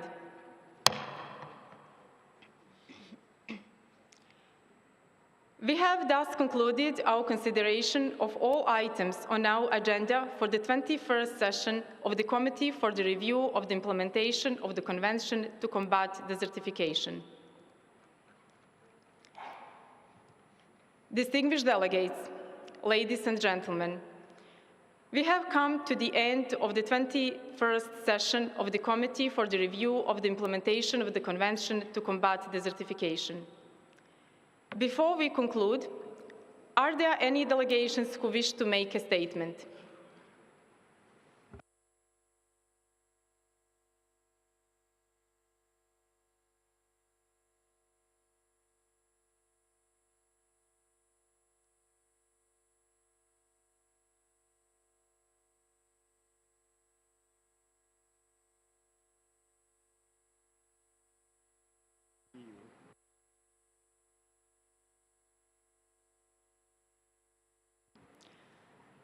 I give the floor to the distinguished representative of Morocco on behalf of the African Group. You have the floor. Merci infiniment. Thank you very much. His Excellency Executive Secretary of the UNCCD, Chair of the CRIC, distinguished delegates, ladies and gentlemen, on behalf of the Group of African States, I would like at the outset to reiterate my deep thanks and my warmest congratulations to the government of Uzbekistan and the Secretariat of the Convention for organizing this extremely successful CRIC 21, which has taken place at a critical time, calling for more commitment at all levels. I would like to address my thanks to states parties for showing a sense of solidarity and a constructive spirit during the discussions. I also thank them for the high-quality contributions on the agenda items. This will make this crucial cause for our planet advance. We are convinced that this will greatly contribute to the implementation of the Convention, and we are pleased to continue working in a coordinated fashion for a sustainable and resilient future for all. Madam Chair, allow me to take this opportunity to congratulate you on your excellent leadership of our work, which assures us that the next steps towards COP16 in Saudi Arabia next year will fully take stock of the discussions we have had here. Ladies and gentlemen, distinguished delegates, regarding the issue of drought, which is a crucial challenge for Africa, we welcome progress made within this session, allowing us to go further into depth into this issue in the hope of finding solutions to the problem. In this regard, as you know, Africa believes that a legally binding agreement on drought would be the best way to draw attention to this phenomenon in an integrated fashion while including synergies with the Rio Conventions. Allow me to ask you clearly, does this terrible disaster not deserve to be dealt with in keeping with its severity? Is this not owed to the people affected? Distinguished delegates, ladies and gentlemen, regarding the financial aspect, the African Group welcomes efforts undertaken by the Convention Secretariat and all technical and financial partners to support country parties and our African continent, especially in terms of efforts to fight land degradation. This is key for implementation of the provisions of the Convention, and this is why African countries have underscored the need to consider this issue seriously. We are attentive to further mobilization, both nationally and regionally, to implement transformative projects and programs effectively. It would be very difficult to achieve LDN while dealing with this in isolation. Ladies and gentlemen, CRIC 21 is drawing to an end, but we have done a great deal of work, and we must therefore all remain committed so as to continue this momentum for COP16 with great hope. We welcome the solidarity of countries' parties to bridge gaps of disagreement and to build a better future for humanity. Our region counts on the valuable help from the Secretariat, including Mr. Tiao, to identify the best levers to ensure implementation of the Convention's provisions. I thank you, Madam Chair.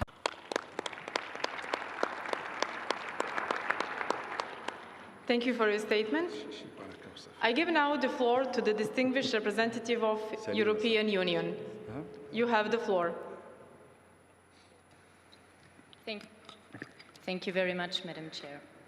Chair, Executive Secretary, distinguished delegates and representatives, the European Union and its 27 member states would like to thank once more the people and the government of the Republic of Uzbekistan for welcoming us here in Samarkand and congratulate them for successfully hosting the 21st session of the CRIC. We have greatly appreciated their considerable efforts to ensure that CRIC 21 runs smoothly, as well as the hospitality of the Uzbek people. We would also like to thank the UNCCD Secretariat, the Global Mechanism, the CRIC Bureau, the Chair, the Rapporteur, and the facilitator of the contact group for their dedicated work both in the run-up to CRIC 21 and during the sessions, as well as the conference staff and the team of interpreters without whom this event would not have been possible.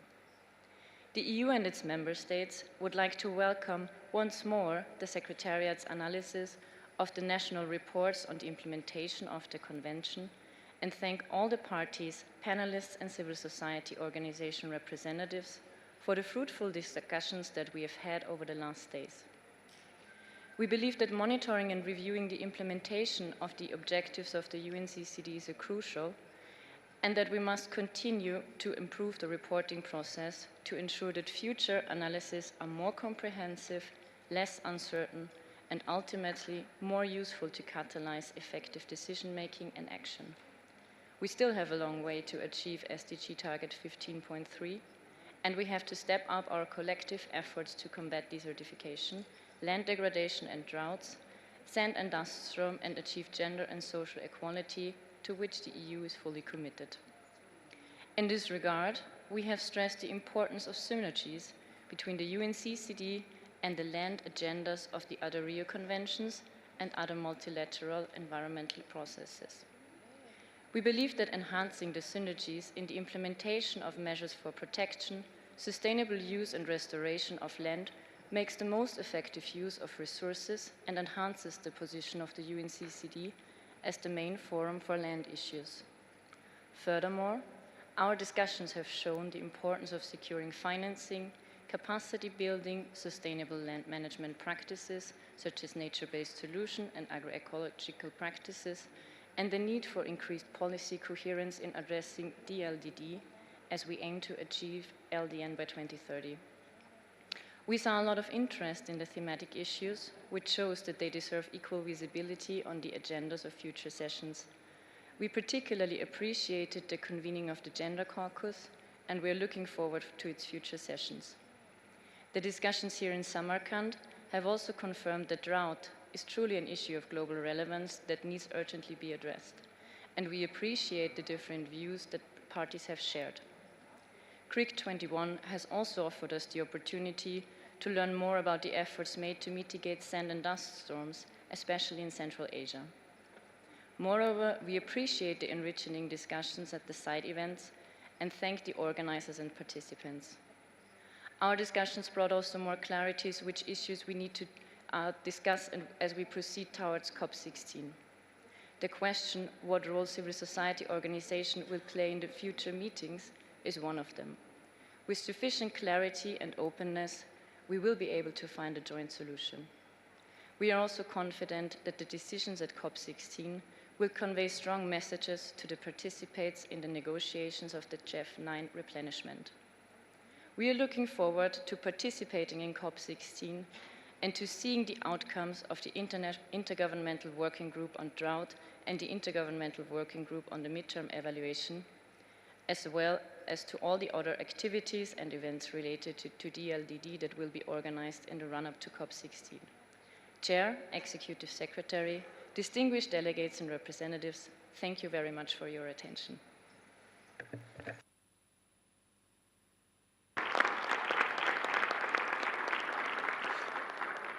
Thank you for your statement. I give now the floor to the distinguished representative of Pakistan to speak on behalf of Asia Pacific Group. You have the floor. Thank you, Madam Chair, for giving me the floor. Madam Chair, Executive Secretary, Excellencies, distinguished delegates, ladies and gentlemen, Assalamu alaikum.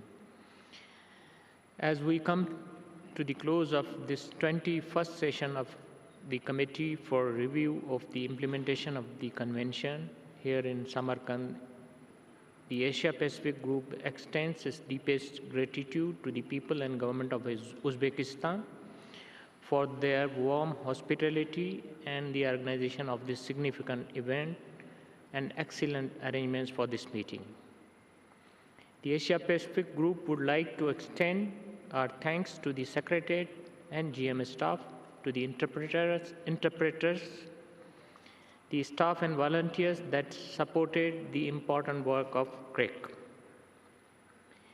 We also wish to acknowledge and thank you, Madam Chair, for your excellent leadership throughout this CRIC, and to all the delegates for their active engagement in all the agenda items.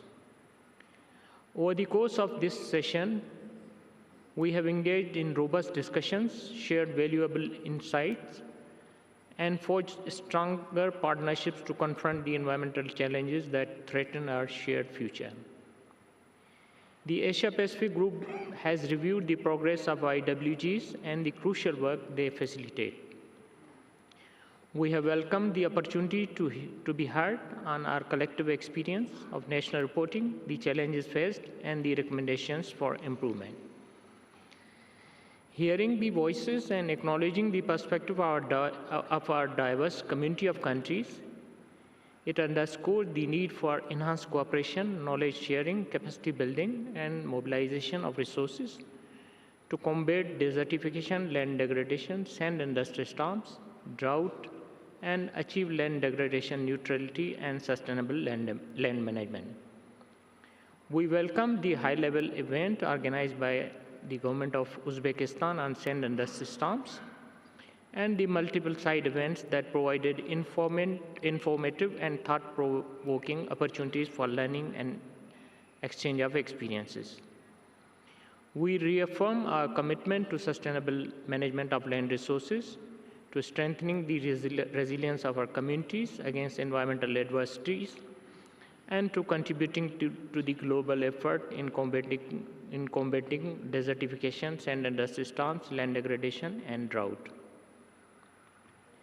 In closing, Madam Chair, the Asia Pacific Group is poised to translate the learning of this session into concrete actions and policies at national, regional, and global levels. We urge the parties to be more committed in time and effort to focus on substantive issues on the road to COP16 in Riyadh. As we look ahead to envision a new strategy, we must take the steps necessary to reach our cross-cutting and interrelated global goals through enhanced national implementation, regional cooperation, and collaboration with all the partners. We wish everyone safe travels as we depart this magnificent Samarkand city and look forward to reconvening again in 2024. I thank you, Madam Chair, and the delegates for your patience hearing.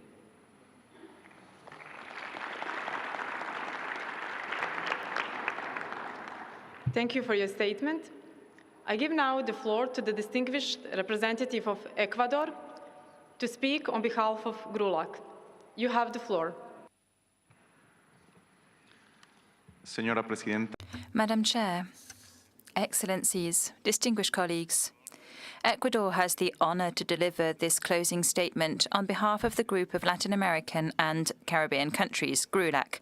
We reiterate our appreciation to the government and people of Uzbekistan for their hospitality during the hosting of the 21st meeting of the Committee for the Review of the Implementation of the Convention of the UNCCD.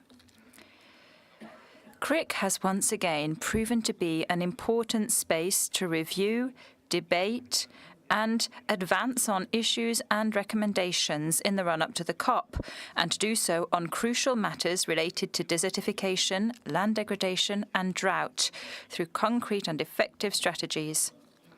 We value our discussions on the 5 strategic objectives of the Convention. It is clear that the lack of adequate data creates uncertainties for decision-making and subsequent action. Disparities in data reporting is a barrier that must be overcome. The importance of disaggregating data by region is beyond doubt. This disaggregation will provide us with a more detailed understanding of the dynamics associated with land degradation, drought, and land tenure. Investing in training and technical support is crucial to reduce this gap and to ensure accurate and complete information. GRULAC views as a priority for the improvement of our collective capacities, the increasing of substantial and additional resources, as well as enhancing technology transfer and the promotion of innovation. We also believe that the exchange of successful experiences for implementation of the DLDD agenda and of transformative LDN projects is essential. We advocate for the creation and strengthening of comprehensive financial mechanisms aimed at the short, medium, and long terms. These measures will, we believe, put us on a path towards progress, healthy and productive lands, and will contribute to eradicating multidimensional poverty, benefiting communities most affected by the phenomena of drought, land degradation, and desertification. We appreciate our discussions and look forward to the continued work of the IWG on drought, as well as of the IWG on the midterm evaluation of the 2018-2030 UNCCD strategic framework. We hope they will consider the recommendations mentioned by our countries during this meeting. We also look forward to continuing our work on related matters to the Convention, such as sand and dust storms, land tenure, and gender. Promoting equity of land ownership rights and land use, especially through the Gender Caucus, is essential to move towards a more inclusive approach. We also expect the Secretariat to take due note and act upon our comments and recommendations to improve the reporting process and thus to overcome the obstacles that the Latin American and Caribbean countries have faced with praise for. including through ensuring timely provision of adequate financial resources. Madam Chair, we'd like to reiterate once again our commitment to the implementation of the UNCCD and the 2030 Agenda for Sustainable Development. Fulfilling these commitments is crucial for Latin America and the Caribbean. Although CRIC 21 is drawing to a close, we will return to our countries with a renewed commitment for undertaking national, regional and global actions in order to address desertification, land degradation and drought. And we will continue to raise the profile of the UNCCD to the highest possible political level, ensuring the involvement of a greater number of actors and stakeholders. We'd like to congratulate and thank the CRIC Chair, the Executive Secretary and the UNCCD staff for organising this major event and for the support provided to our countries.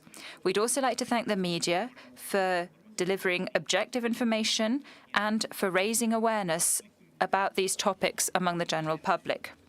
Finally, we'd like to thank the interpreters for their hard work and for their efforts to keep alive the spirit of multilingualism.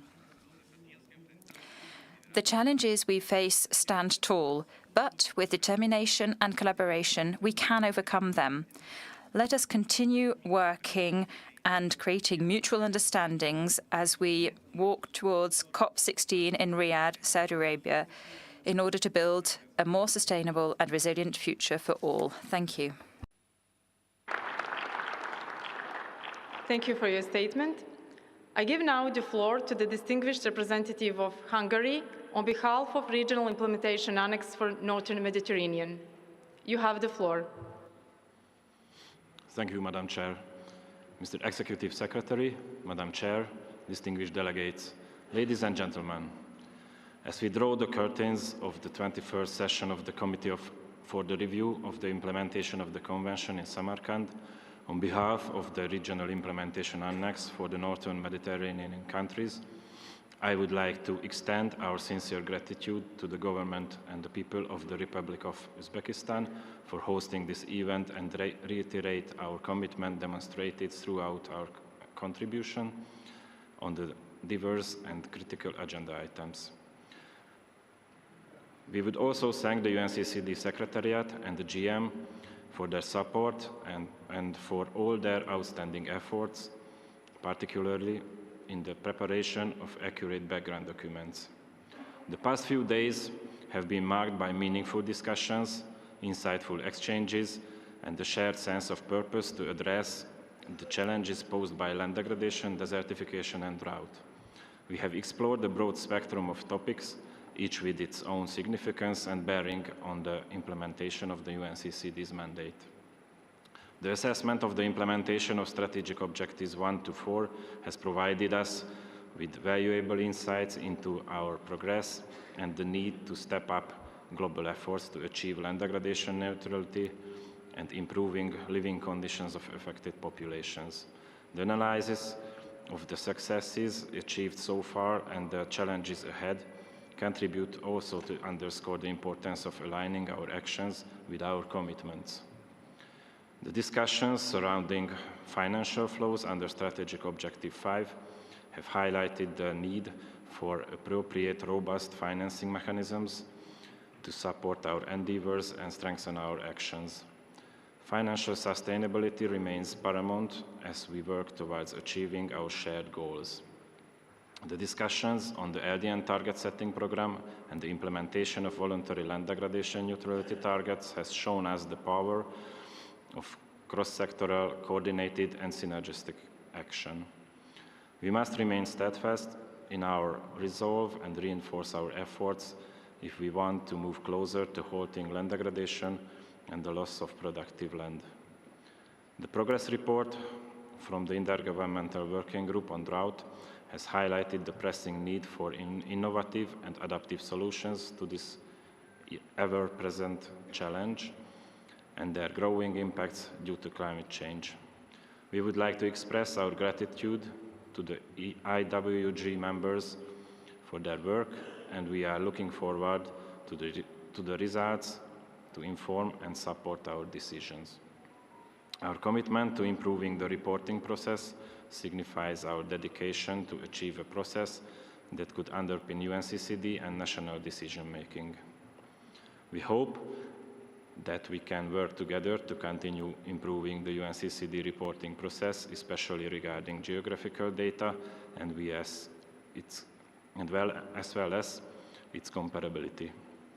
We also welcome the efforts to improve the quality of the default data and the training activities and support to be provided by the Secretariat to improve national data accuracy and quality. The exploration of policy frameworks and thematic topics, including sand and dust storms, drought, land tenure, and gender, has deepened our understanding of the complexities at play and the importance of addressing these issues comprehensively and inclusively. In this regard, we are committed to improve their consideration through accurate information. The Gender Caucus has played a crucial role in awareness raising, and although we still have a lot to do regarding gender mainstreaming, we believe we are on the right track to develop policies towards sustainable land management in which women are included and represented in decision-making processes.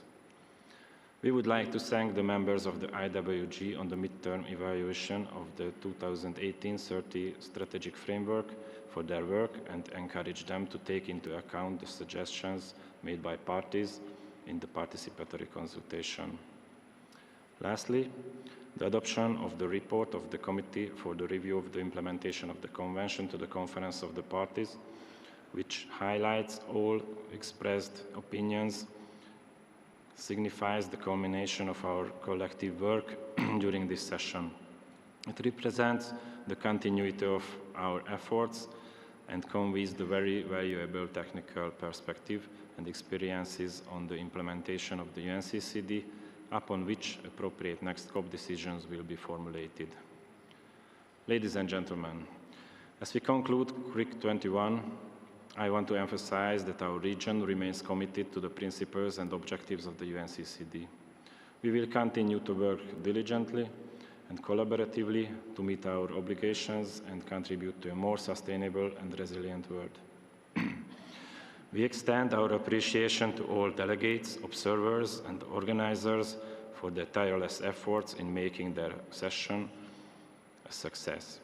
Let us carry forward the spirit of cooperation and determination that has defined our discussions here. We are confident that the outcomes of CRIC 21 will serve as a strong foundation for our future endeavors, and we look forward to reconvening at the 16th session of the Conference of the Parties with renewed energy and progress. Thank you for your attention and safe travels to all.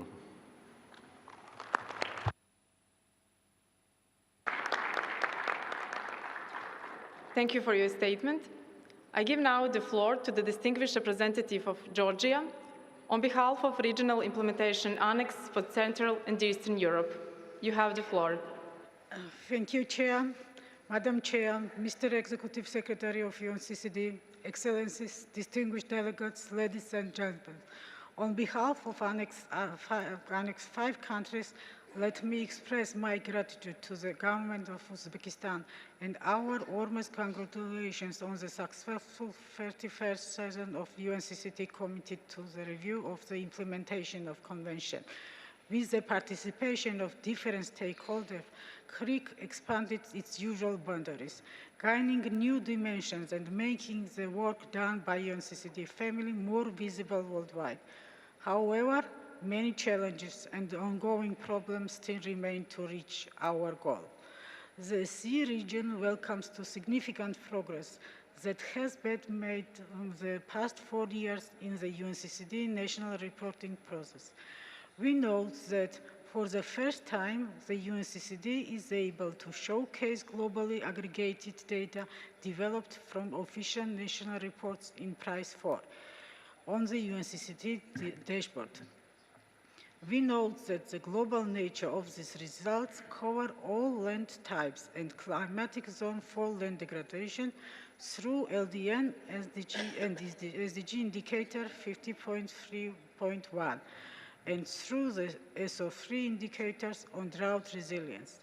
We also note the growing synergy between UNCCD reporting and Target 2 of the coming Montreal Global Biodiversity Framework, as well as the ambition expressed by the G20, all of which suggests the need to consider a global and binding post-2030 target on land.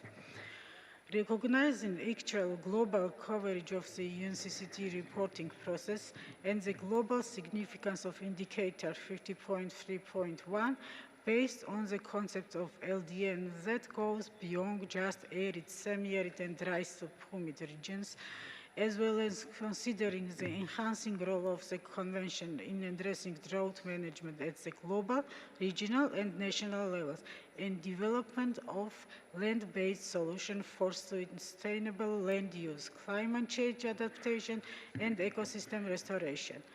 Annex 5 proposes to substantially consider the issue of expanding on the UNCCD mandate to all territories of the globe. In this regard, we propose CRIC 21 recommend to COP16 to consider this issue and establish a special working group. We encourage further support in developing national data, cartographic data, and national capacities to convene the reporting process efficiently, and therefore we highlight the importance of provision of extending and sufficient financial support to all eligible parties to meet their reporting obligation in a timely manner. We would like to highlight that financing of large-scale projects is seen as an obstacle by many countries' parties. Therefore, the parties of Annex 5 region encourage the global mechanism to further engage with relevant partners in order to support the mobilization of additional and diverse sources of financing for implementation of LDN transformative projects and programs, for updating countries' national action programs, and from preparing, updating national drought action plans. We appreciate the continuous work of IWG midterm evaluation and welcome to the report produced by external evaluators. We found it very important if targeting different areas of work under UNCCD, which are of great importance of effective implementation of Convention on the national, regional, and global level. We are convinced that the report for COP16 and the eventual COP16 decisions will follow, will shape the future implementation of the Convention in a most efficient way, reach concrete and visible results. Droughts are becoming increasingly intensive and turning into disasters, and the people of our region face their negative impact on social and economic life. We encourage the parties and Secretariat to continue paying attention to solving drought-related issues for all ecosystems and welcome the results of the challenging work of the IWG on drought, tasked by the parties to come up with optimal solutions to effectively manage drought under the Convention. We commend the high-level attention that the government of Uzbekistan is drawing to another actual environmental challenges, such as sand and dust storm, which have strong correlation with the land degradation and drought. A holistic approach to this is necessary. We are pleased to see progress made in advancing gender equality within the implementation of Convention and would like to support further action of the Gender Caucus, providing a space to hear the voices and the stories of most vulnerable groups in society, especially women and girls who are on the front line of desertification, land degradation, and drought, as well as making visible on the report a leadership of women in developing innovative solutions to address drought and land degradation. We are very grateful to UNCCD and GM for the selection of some of our region's countries in participating in LDN DSP2, and we are encouraging to continue supporting more countries for involvement in this process. We are thankful to the organizers of side events at CRIC 21st for sharing vulnerable information and presenting ongoing projects in the field. Distinguished delegates, in conclusion, I would like to emphasize that the Annex 5 countries are fully committed to the implementation of the 2030 Agenda for Sustainable Development and the Goal 15.3. We are looking forward to a productive discussion in COP16 in Saudi Arabia, the path to which will be paved with the fond memories of our productive meeting in Samarkand. We thank once again the UNCCD Secretariats for supporting the countries in their endeavors, the government and people of Uzbekistan for their gracious hospitality, and Samarkand for the unforgettable experiences we can look back on. Thank you for your attention.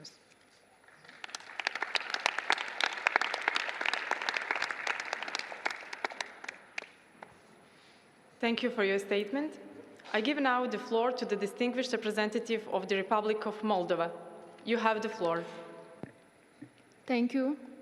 Madam Chair, Mr. Executive Secretary of UNCCD, honorable delegates, on behalf of the government of the Republic of Moldova, I would like to congratulate and thank the government of Uzbekistan and the UNCCD Secretariat for the good organization and conduct of CRIC 21. And for the delegates who are here in Uzbekistan, I thank them for sharing experiences and best practices to sustainably govern the most precious resource, land.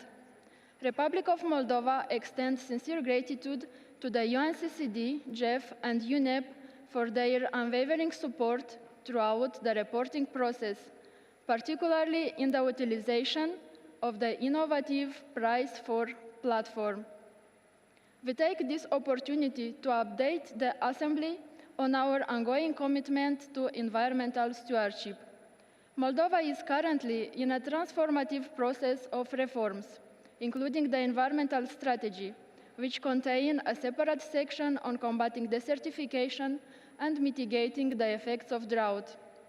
Recognizing the critical importance of legal frameworks in advancing sustainable land management practices, Moldova is planning to adopt next year a strategic and institutional framework that will not only mitigate the impact of drought, but also serve as a robust foundation for combating desertification. The Republic of Moldova believes that this step will also contribute to the global mission of achieving land degradation neutrality.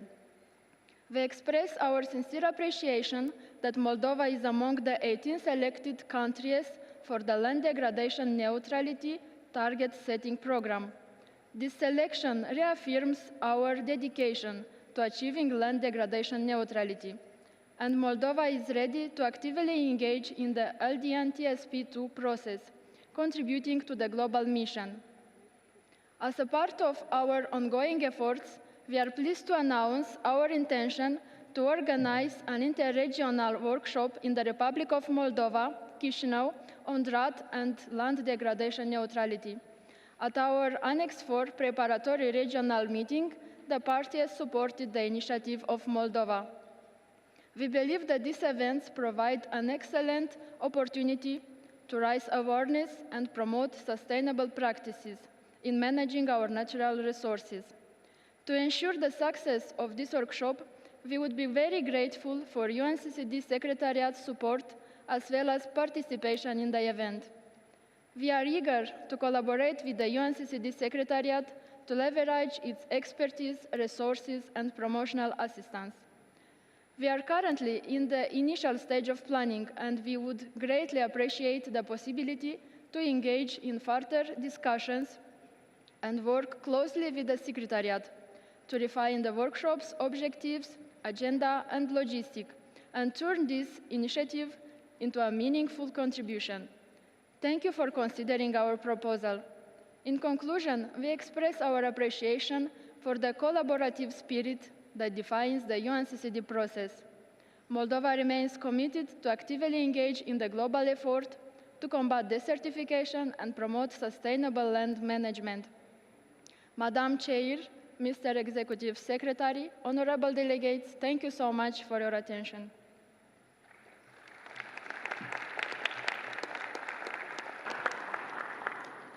Thank you for your statement. I give now the floor to Mrs. Ana Tipangracio from Fundación Ambiente y Recursos Naturales, Argentina, on behalf of civil society organizations. You have the floor. Thank you, Chair, distinguished delegates. My name is Ana Tipangracio from Fundación Ambiente y Recursos Naturales in Argentina, and I am a member of the UNCCD CSO panel. On behalf of the CSOs accredited to the Convention, I would like to express our gratitude to the people and government of Uzbekistan for the hospitality and for hosting this CRIC 21, and to the UNCCD Secretariat for their great efforts to support CSOs in general, and in particular for facilitating the presence of CSO panel members and 2 CSO delegates from Africa and Latin America and the Caribbean. We appreciate the opportunity to speak and deliver our messages and recommendations at CRIC 21 for a more effective and inclusive UNCCD reporting process and implementation. We thank the parties for including them in the meeting report, and we also hope they will be incorporated into the decisions to be taken at COP16. We are pleased to see the reactivation of the UNCCD Gender Caucus, to which we are very keen to contribute, and we remain attentive to further progress and achievements in promoting gender justice within the Convention. We also want to congratulate the Youth Caucus and emphasize that it is vital that youth delegates receive further support, including capacity development for more in-depth involvement in the UNCCD processes to act from global to local. We stress the importance of having an open, participatory and inclusive COP16 in the same spirit that has prevailed at this CRIC. In preparation for the COP, we request to be included in regional and national consultations by the parties and the Secretariat to establish strong partnerships. Additionally, capacity development for CSOs, youth, women, indigenous peoples and local communities will be required to enable them to participate meaningfully in COP16 and other convention processes. We call on parties and donors to financially support a strong and diverse presence of CSOs at COP16 and their advocacy work. In this line, we would appreciate it if the parties and the Secretariat support producing daily editions of ECO, including its editing and printing, given that it is a valuable source of information and communication for the CSO community, parties, and other stakeholders. We are all well aware of the global environmental crisis contributing to political and economic instability in many parts of the world. In this context, we reaffirm our commitment and readiness to work with parties and other stakeholders to achieve the objectives and vision of the UNCCD, to stand united for land. Thank you.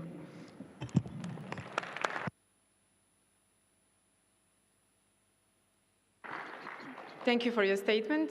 I give now the floor to Mrs. Marie-Claire Graf from Land Youth Negotiators Program on behalf of the youth. You have the floor. Distinguished delegates, guests, and colleagues. My name is Marie-Claire, and I am from the Land Youth Negotiator Program, and I'm a representative of the UNCCD Youth Caucus. We are an energetic, dynamic force of young individuals who are committed to addressing desertification, land degradation, as well as drought, and are acting towards land restoration, sustainable land management, as well as land degradation neutrality, so we and future generations can enjoy the abundance of thriving ecosystems. As the youth, we are aware of our position as the inheritors of the land of this planet, and we bear the responsibility of shaping our common future. In adopting Decision 5 at COP15 on participation and involvement of civil society organizations in meetings and processes of the UNCCD, parties requested the Secretariat to develop a youth engagement strategy and the modalities for its implementation to ensure stronger, effective, and meaningful participation of youth in the meetings and processes of the Convention. Together with young people, the UNCCD Youth Caucus and the Secretariat has developed the youth engagement strategy. To move from words to actions, we have 3 requests to all parties.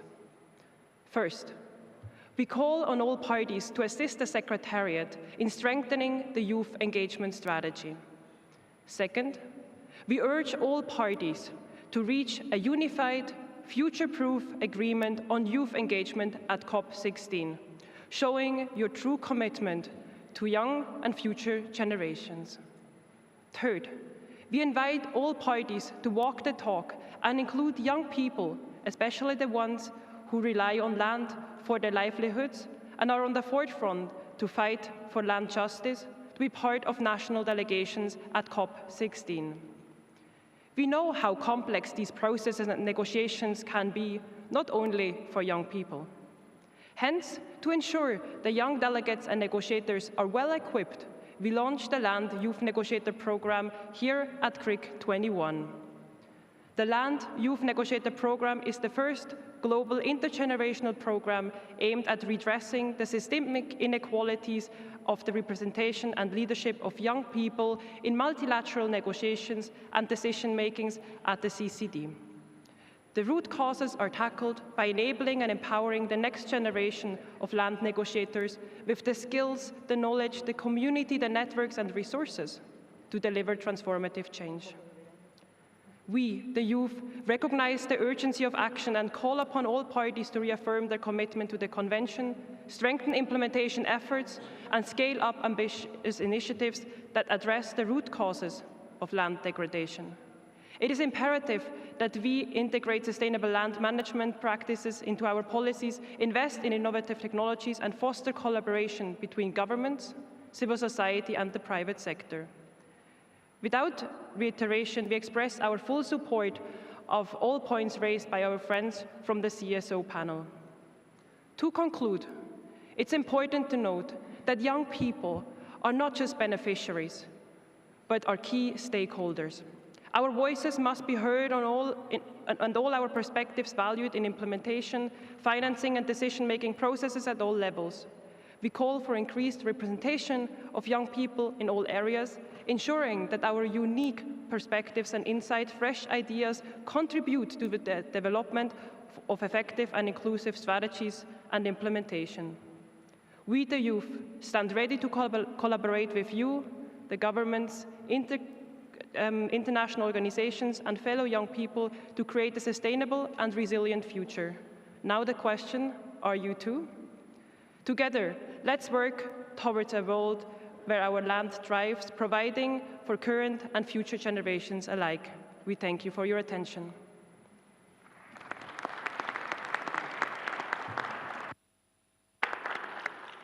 Thank you for your statement. Distinguished delegates, at the conclusion of the 21st session of the Committee for the Review of the Implementation of the Convention to Combat Desertification, allow me to share with you some brief closing remarks.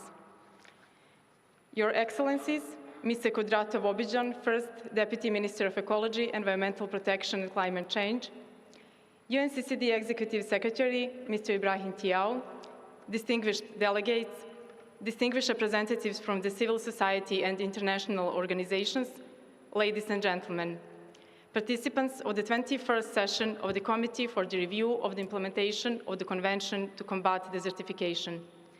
Let me take a moment to extend my heartfelt gratitude to the people and the government of Uzbekistan for hosting CRIC 21, which took place in the beautiful city of Samarkand from 13 to 17 of November, with regional consultations of affected country parties of the Convention regional implementation annexes for Africa, Asia, Latin America and the Caribbean, Northern Mediterranean and Central and Eastern Europe, convened 12 of November. The warm hospitality and exceptional support provided by the local organizing committee were instrumental in making the event a memorable and enjoyable experience for all participants. Samarkand's stunning surrounding added an extra dimension to the session, making it an event to remember. I would like to express my sincere appreciation to all the participants for a valuable contribution to the success of this session. This session served as a platform for national focal points, science and policy correspondents, policymakers, representatives of international organizations and CSOs to come together and exchange knowledge, experiences, and innovative ideas to address the pressing challenges our land faces. It was a successful session that would not have been possible without your active participation.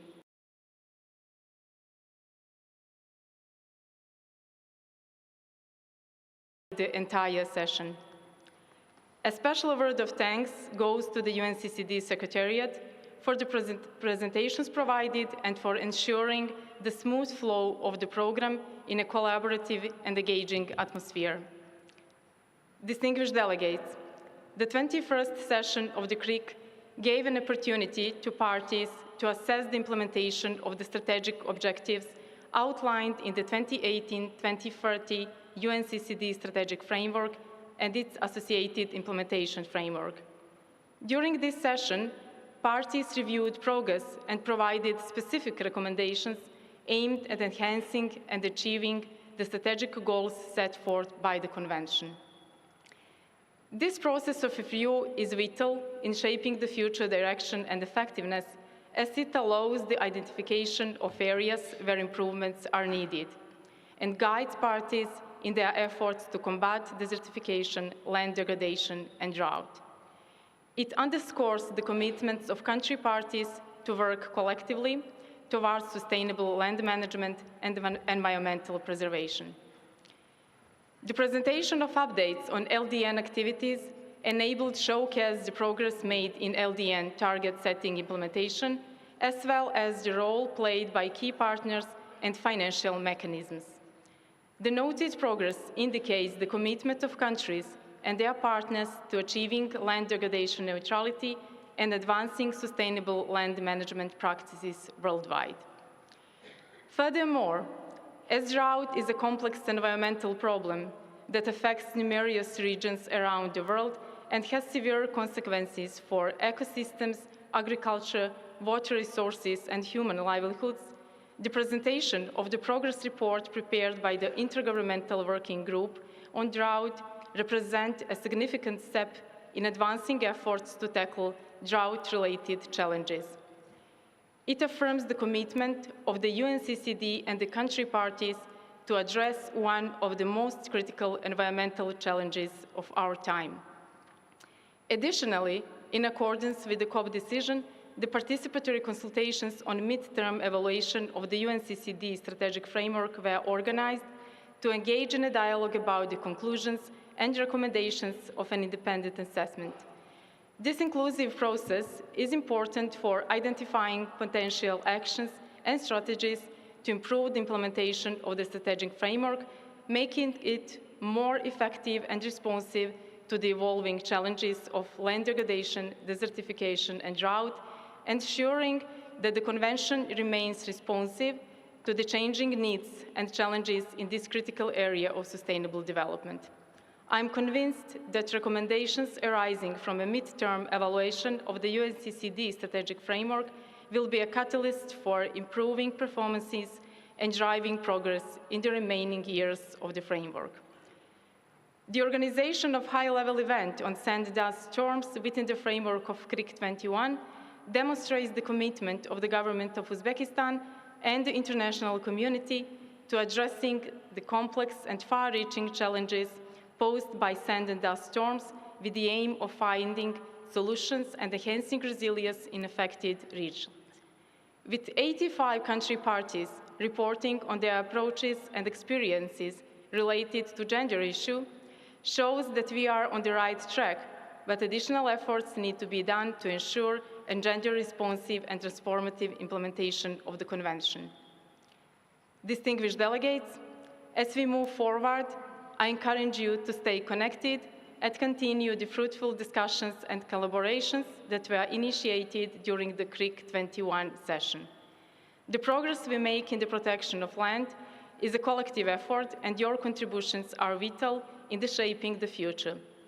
Thank you for being part of this exceptional session, and I hope to see you again in future gatherings.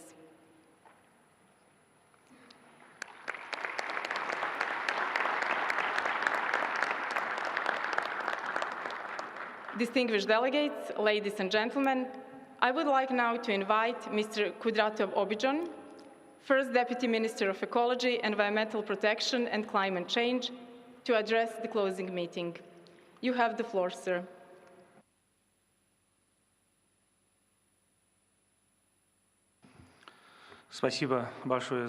Thank you very much for giving me the floor, Madam Chair. Mr. Ibrahim Thiaw, distinguished delegates, ladies and gentlemen, allow me, on behalf of the government of the Republic of Uzbekistan, to express some words of gratitude to all delegates and participants of the CRIC 21. These have been 5 intense days full of interactive debates, side events, active discussions, a few arguments, and joint decisions on pressing issues in the field of the fight against land degradation, sandstorms, and their negative consequences. I hope that these sessions and side events were useful for all participants who are directly grappling with the problems of desertification. We can assure you that Uzbekistan will continue to be an active participant in the dialogue under the UN Convention on Combating Desertification. Addressing this transboundary problem is a priority for our government. That is why we can say that Uzbekistan is open to international and regional cooperation. At the same time, we'd like to thank all participants, observers, representatives of international organizations, of academia, and media representatives for their participation in this event. We call on all distinguished participants to support our initiative to adopt a Samarkand Declaration on sand and dust storms during the upcoming 16th Conference of the Parties to the Convention, a COP to be held in Riyadh in December 2024. Distinguished colleagues, I'd like to take this opportunity to thank His Excellency Mr. Ibrahim Thiaw, the Executive Secretary of the Convention, as well as the Secretariat's team for all the work that has been done and for their clear professionalism. This UN event is a first in Uzbekistan. It's the first to be held here in accordance with UN requirements and procedures. So this was a great experience for me personally and for our team, which was led by Minister Aziz Abduhakimov. I'd like to thank the entire team, the technical staff, the interpreters, the security staff, the administration of the Silk Road Congress Hall, and above all, everyone who helped ensure that this event ran smoothly and was successful and met the required standard. I do hope that your participation in CRIC 21 was also an opportunity for you to enjoy the beautiful weather in Samarkand, to wander around its ancient streets, to get a glimpse of history, and also to taste our cuisine. Dear friends, I'd like to take this opportunity to invite you all to take part in some upcoming events which will be held in February and March next year here in Samarkand. Specifically, there'll be the 14th meeting of the Convention on the Conservation of Migratory Species, CMS COP14. There'll also be the first Samarkand International Climate Forum. We would be delighted to see you all here in Uzbekistan. Thank you for your attention, and I wish you all a very safe journey home. Kata Rahmat. Thank you.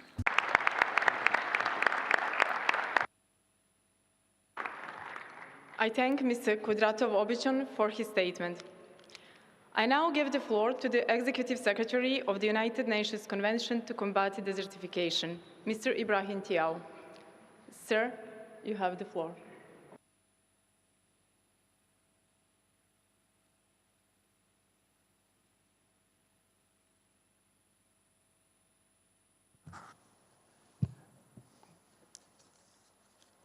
Your Excellency, First Deputy Minister Obichon Kudratov from the Republic of Uzbekistan, Madam Chair of the CRIC, Biljana Kilibarda, distinguished delegates, dear colleagues, dear Andrea, dear Anya, dear Carmen, dear colleagues from the UNCCD, Assalamu alaikum. We have come to the end of a very successful CRIC. I would like to thank first and foremost Minister Aziz Abdulhakimov and the government of Uzbekistan for hosting us. You and the amazing people of Samarkand have given a new meaning to hospitality. If you allow me, I will speak on behalf of all of us in this room and say that we leave Uzbekistan with full hearts, and someone said with full bellies as well.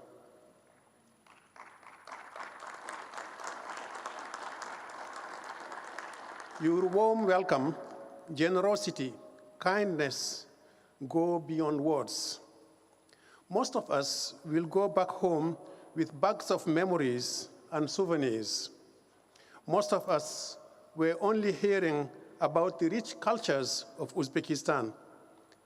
Most of us were hearing about the great scholars and leaders such as Al-Bukhari, At-Tirmizi. Many know the name of Ibn Sina, otherwise known as Avicenna, without necessarily linking him to his birth country. From now on, we will be able to link back to Uzbekistan other famous names such as Ulugh, Biryuni, Khwarezmi, Timur, Al-Kushi, and the list goes on and on. Undoubtedly, if we were to use a maritime navigation metaphor, Uzbekistan is a lighthouse in world history. This country's extraordinary rich culture, science, and technology has fed us, nourished us, simply amazed us. We will remember the music, the dance, the food, the smells, the smiles, the hospitality, and above all, the kindness of the people. So there is no need to disclose an open secret. It is not by mere coincidence that the UNCCD CRIC took place in Samarkand. I hope you made it to the famous Rajasthan Square, and if you haven't, I strongly encourage you to do so. I learned that Rajasthan Square, which means Sun's Place, was actually built on the riverbed of a water body which dried up. Today, in that same square, we find the ensemble of 3 astonishing madrasas which date back to 15th and 17th centuries, respectively. This magic place symbolizes UNCCD's raison d'etre, to continue working to stop drought and land degradation and prevent riverbeds from drying up and the Aral Sea from disappearing. On the portal of the Sherdor Madrasa, one can find a famous image of a leopard which represents the power and strength of Samarkand. The legend has it that when Samarkand was built, a leopard came down the mountains, roamed the streets, and eventually returned to the mountains. Since then, Samarkand residents were called leopards, and the leopard became the symbol of the city. It also inspired the logo of COP14 of the Convention on Migratory Species, one of our sister treaties, which will also have its COP here in February 2024.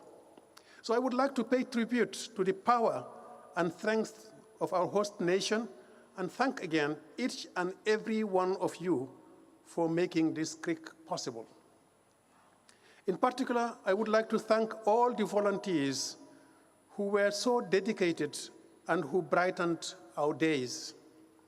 All the caterers, cleaners, technicians who made it possible. Thank you to our security teams, both from the United Nations security and from the host country. This meeting was flawless.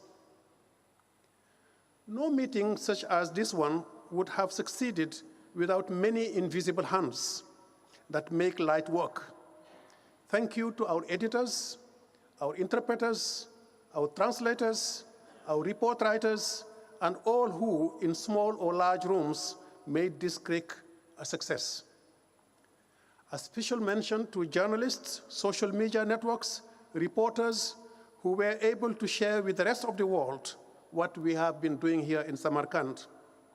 We had an excellent press coverage with over 1,000 media articles in 23 languages published in 70 countries, reaching an estimated 1.5 billion people.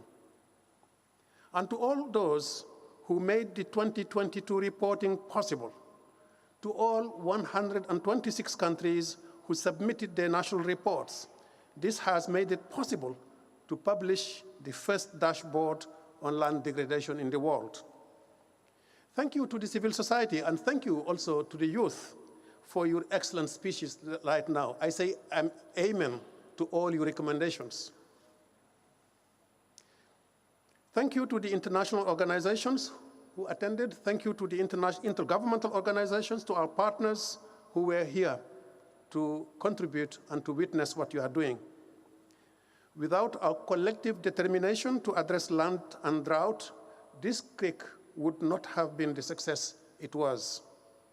With thanks to our host country, we had a very powerful sand and dust storm high-level event, which has generated so much visibility.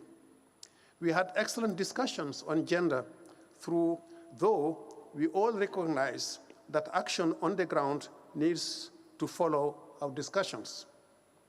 I have received repeated messages of appreciation on the side events. These were moments of learning and sharing, which were incredibly rich. Thank you to all who spared no effort, time, and creativity. The rich discussions you have had helped pave the way to a very promising COP16. We will certainly look forward to supporting regional preparation consultations to COP16, holding online consultations, including to discuss the very important point of our regular budget and organizing intersessional meetings of COP and Bureau, as well as all the subsidiary bodies. The CRIC report we have just adopted here in Samarkand contains a large range of very pertinent issues that will be further discussed and negotiated at CRIC 22 and of course in COP16. As far as I was informed, there are several parties that have already indicated that they look forward to those exchanges and negotiations in Saudi Arabia because judging from the substance, there is a lot at stake. This, distinguished delegations and distinguished colleagues, is what is needed. We need combined vision, passion, and enthusiasm to move collectively forward to more ambitious outcomes for this convention. Before I conclude, may I extend our special gratitude to our chair, Ms. Biljana Kilibarda from Montenegro, for her excellent chairing of the session. We and Montenegro are very proud.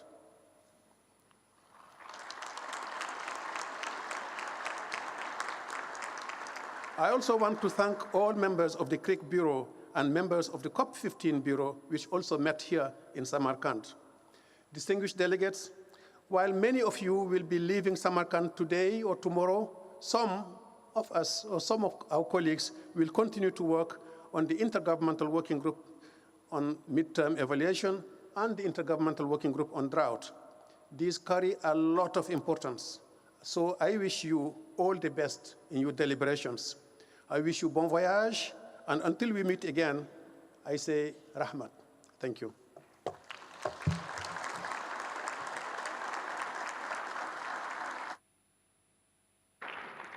I thank the Executive Secretary for his statement.